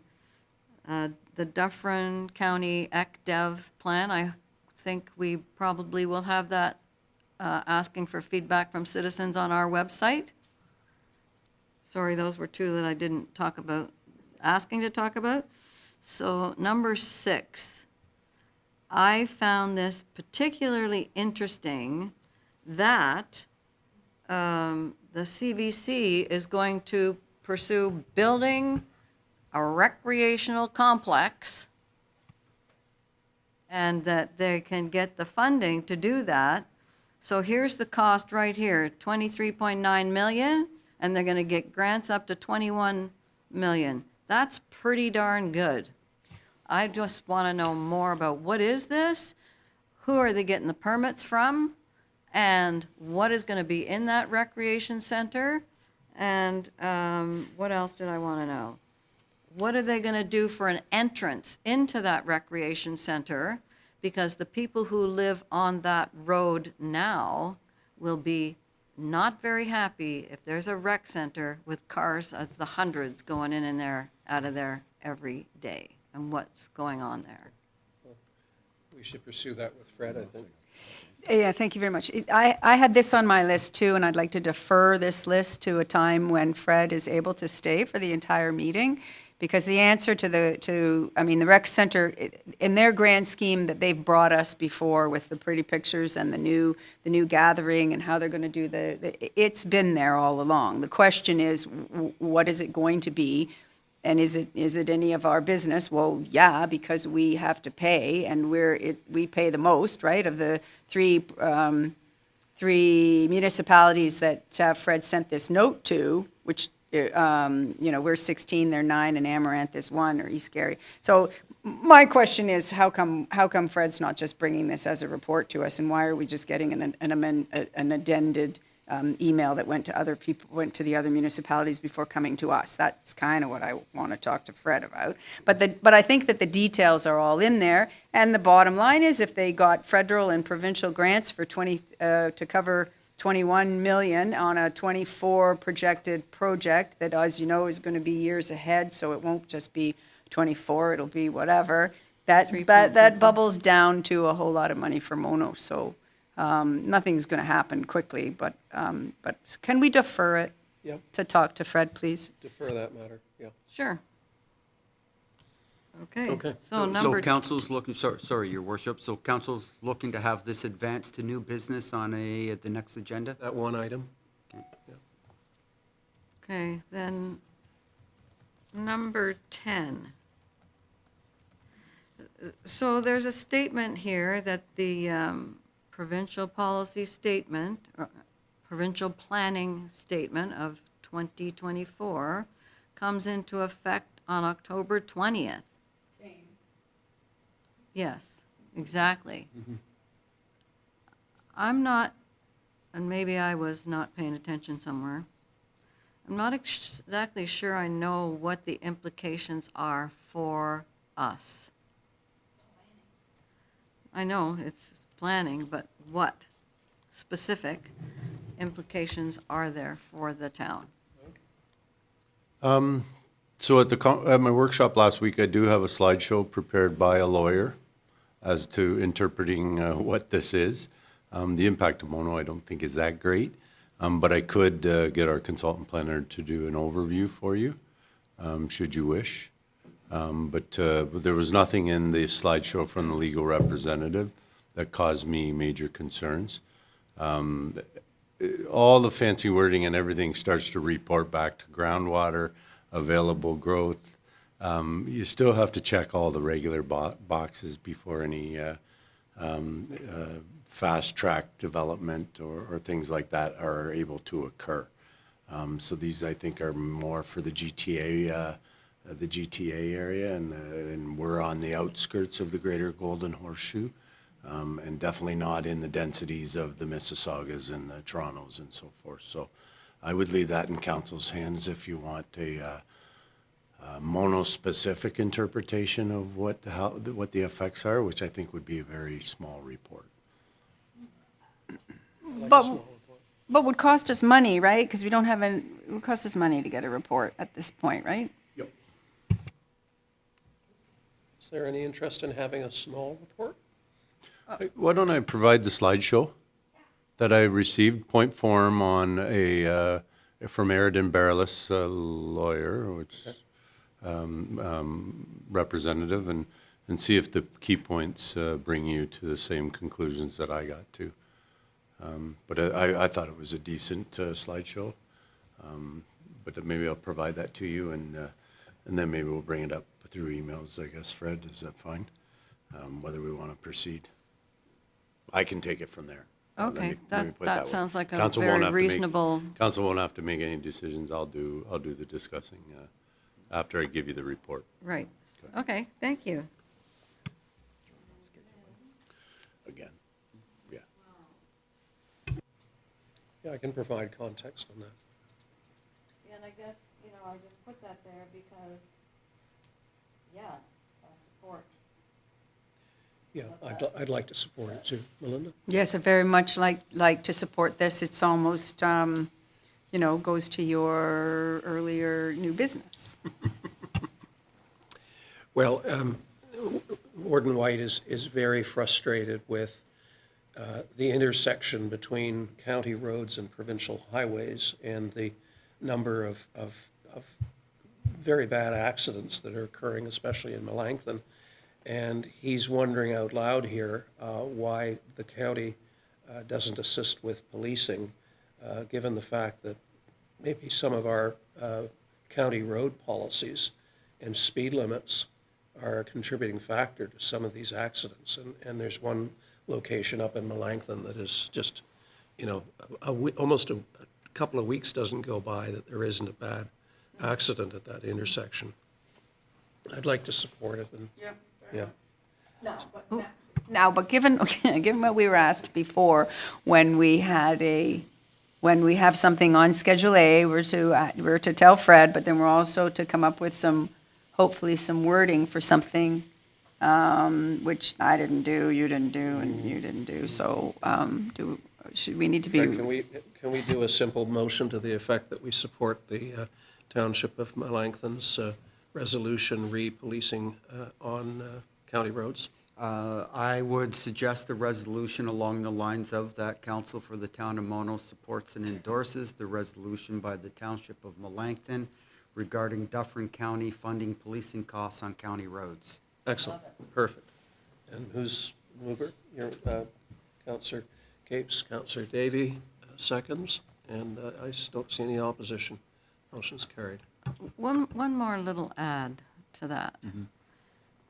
Airport Road at Highway 9, when you approached into Dufferin County there, it used to say how many people were killed on that road. And they took it away. And in my mind, that was a big mistake. I said it at the time because they wanted to put up some other sign. It's a deterrent. If people know so many thousands of lives have been lost traveling that stretch of road, they might think twice about what they do. A little bit of history on that I can give you. It was a huge deterrent. I thought it was a great sign. But Dufferin, and we fought about it. Yes. And we lost. So it's over. But I think the point that Dufferin was that putting up a sign like that suggested that this was a dangerous road and that they had some additional liability because of it. That's what there's the argument behind it. But I agree, it was a wonderful sign. Well, what made matters worse was the sign was originally paid for and installed by a community safety group, and Dufferin had no business taking that sign down. We didn't consult with them. And their argument was, well, it was going to fall down. Well, let it fall down, but don't go out and chainsaw the thing out of existence. But they also came to council asking that they not do that, that whole safety group. We lost that battle, and we were slightly assuaged by Dufferin's commitment to putting a portable signage up there with a message. And the message was never very strong, It was always, have a nice day kind of signaling that was going on. Drive safely and have a nice day. Well, like the one that says, like the sign that says, I saw the other day, says, put your phone down, right? I mean, but it's kind of like, no. No, I know. Just for councils, the one now just north of 20 is slow down or die. Right. Or put your phone down or die. It'll kill you. Okay. Yeah, So they still are, with they got, crossroads. the only, and the problem with those electronic signboards is you're limited on your stats, Yeah. for lack of better words.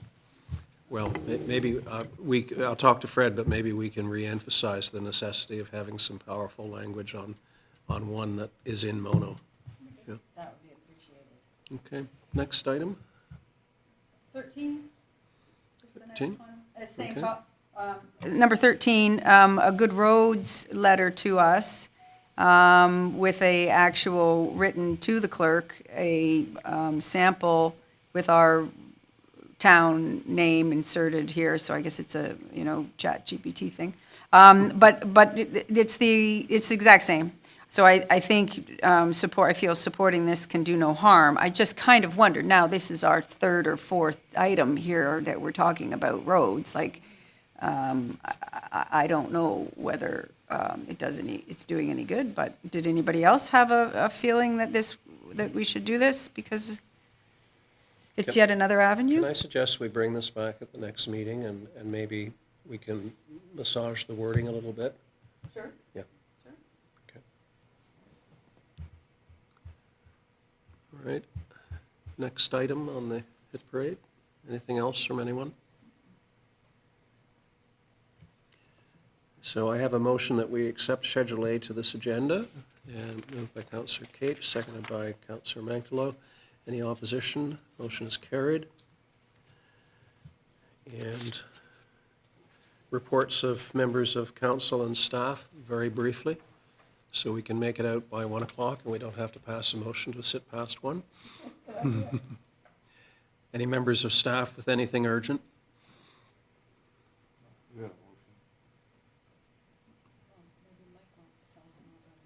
Okay. I'm not seeing any takers, staff, anything to tell us that we don't know already? The economic development strategy from the county is due on October 23rd, if any councillor wanted to provide comments on that. Update on the Ontario Municipal Administrators Association that I attended last week. MuniServe is in the infancy. It's a database of grids, which Les could probably pick up the phone and get 10 right now if he wanted to. So the $1,500 a year is not a worthwhile, it's a database of pay grids across Ontario, which Les could call any treasurer to get, right? And actually, I'm glad the CAO brought that up, because I was going to report, I actually have a demo coming up with them this Friday.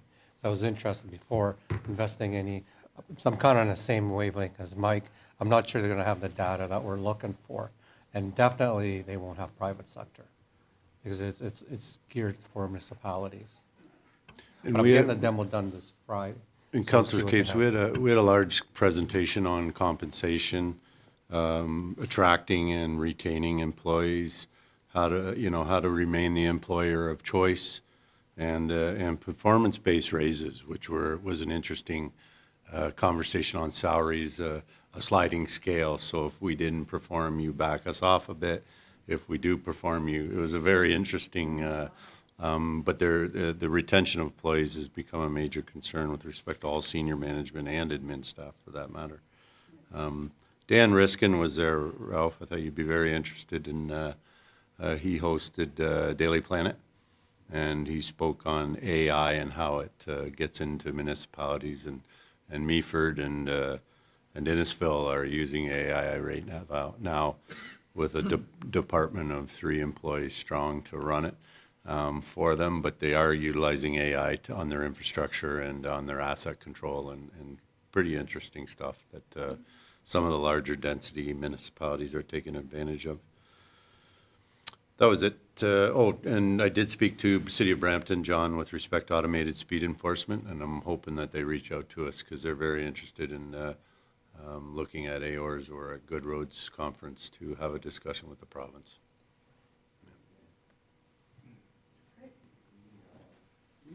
We do, and I don't know, my meeting with Mayor Groves was canceled, and I think it's being rescheduled, so we'll see what they're up to.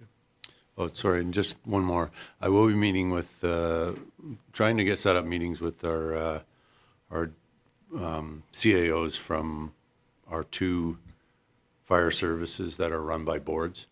That would being Rosemont and Shelburne. And we're starting to see where we go. We have multiple reports that your responsible chiefs should have seen by now. Our community risk assessment, the county. Be nice to start to open these conversations to see where the chiefs' thoughts are. There's a new fire chief in Shelburne as well, and there's some large concerns with respect to the capital improvements that are occurring there or being requested, being considered, which makes me concerned as to where Rosemont is in their 10-year asset plan or their any upgrades required for Rosemont. So the CAOs are probably going to step. You'll start to maybe see us a bit and try to get some information as to how we move forward with the board members. Linda, anything? Yes, just a reminder of a couple of recreation events coming up. Our Harvest Euchre's coming up in November, but first is this Sunday is the kids' Halloween party. So if anybody's looking for something to do between 3 and 5 on Sunday, we're looking for volunteers. Anybody who wants to come and help the little ones have a great party, we need you. So I'll be there, but you won't be able to see who I am because I'm going to be wearing a costume. That's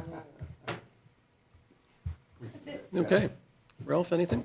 Well, you may recall that I mentioned some time ago that we, at the pollinator garden, we contracted with Jim Mencken to produce a wood carving.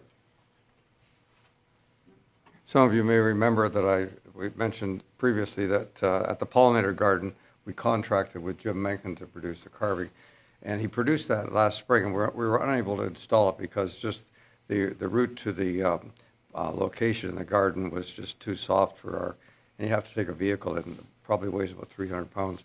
Anyway, we installed this with some help from Matt Donor, and we put it on top of a 12-inch sonotube of concrete, and it's very well attached.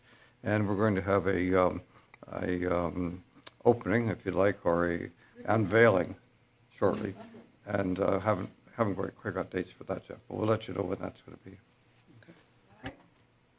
My quick update is I went to the Rosemont Fire Department board meeting, and it was canceled because we didn't have quorum. The meeting's coming up. November 8th will be the next one. Okay. I don't think I've got anything to report, although I do have, I'm reminded that at the last meeting, I had a motion to appoint Ralph to our climate committee, and I think we were persuaded to move that to another date, and I'm suggesting that we consider it now.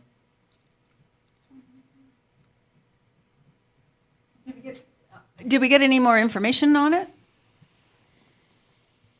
Like, why did we move it? Just refresh my It was memory. your Because request that we not. I wanted more information, and I don't think I ended up getting any more information. Mike? If I did say something at the last meeting, I would have said this, that I was bringing back a service delivery review report for the November 12th meeting or the October 25th, 22nd, which obviously I didn't get to, and I'll speak to a couple of committees, and I think the internal climate action team is something that I'd like to address for council, if that works with council. So was there, was there a pressing issue, or is that okay Well, I with think everybody to wait till? Ralph is anxious to join the committee, and the question, I guess, is the committee scheduled to do anything between now and when we review the committee structure?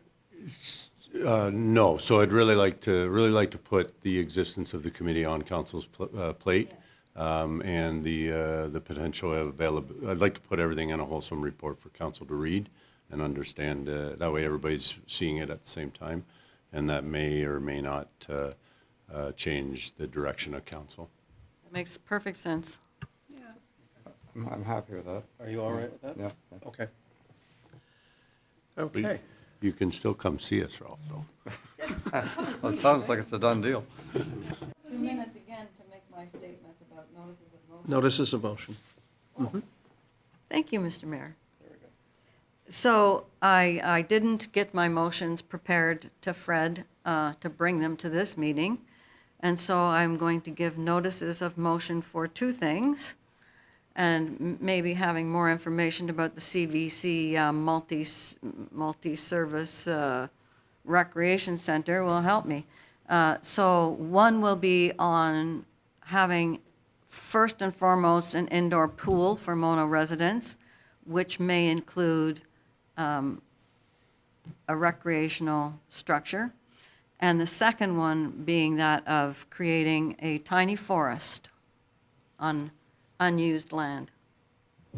Okay, wording to follow? Wording to follow. Is that Wording to okay? Is follow. that good enough? Is that all right, Fred?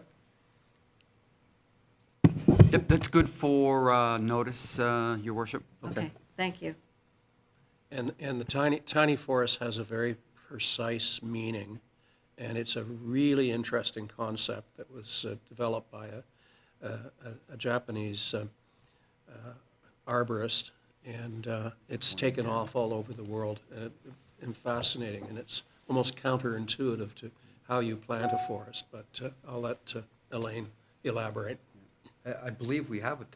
Was there not this summer an unveiling and work party for a tiny forest near Mono Center? Yes. Yeah, Resident driven. yes. Okay, so I have a motion that we introduce, any other notices? I have a motion that we introduce and give the necessary readings to a bylaw to confirm the proceedings of Council of the Town of Mono in Session 17-2024, held on the 22nd of October 2024, that it be signed by the Mayor and Clerk, sealed and engrossed in the bylaw book. I'm looking for a mover. Councillor Manctillo moves. Councillor Cape seconds. Any opposition? Seeing none, motion carries. And I have a motion that we adjourn this meeting at 3 minutes past 1. Hopefully, we aren't in trouble on that. Moved by Councillor Davies, seconded by Councillor Capes. Any opposition? Seeing none, motion carries. Thank you. Violation of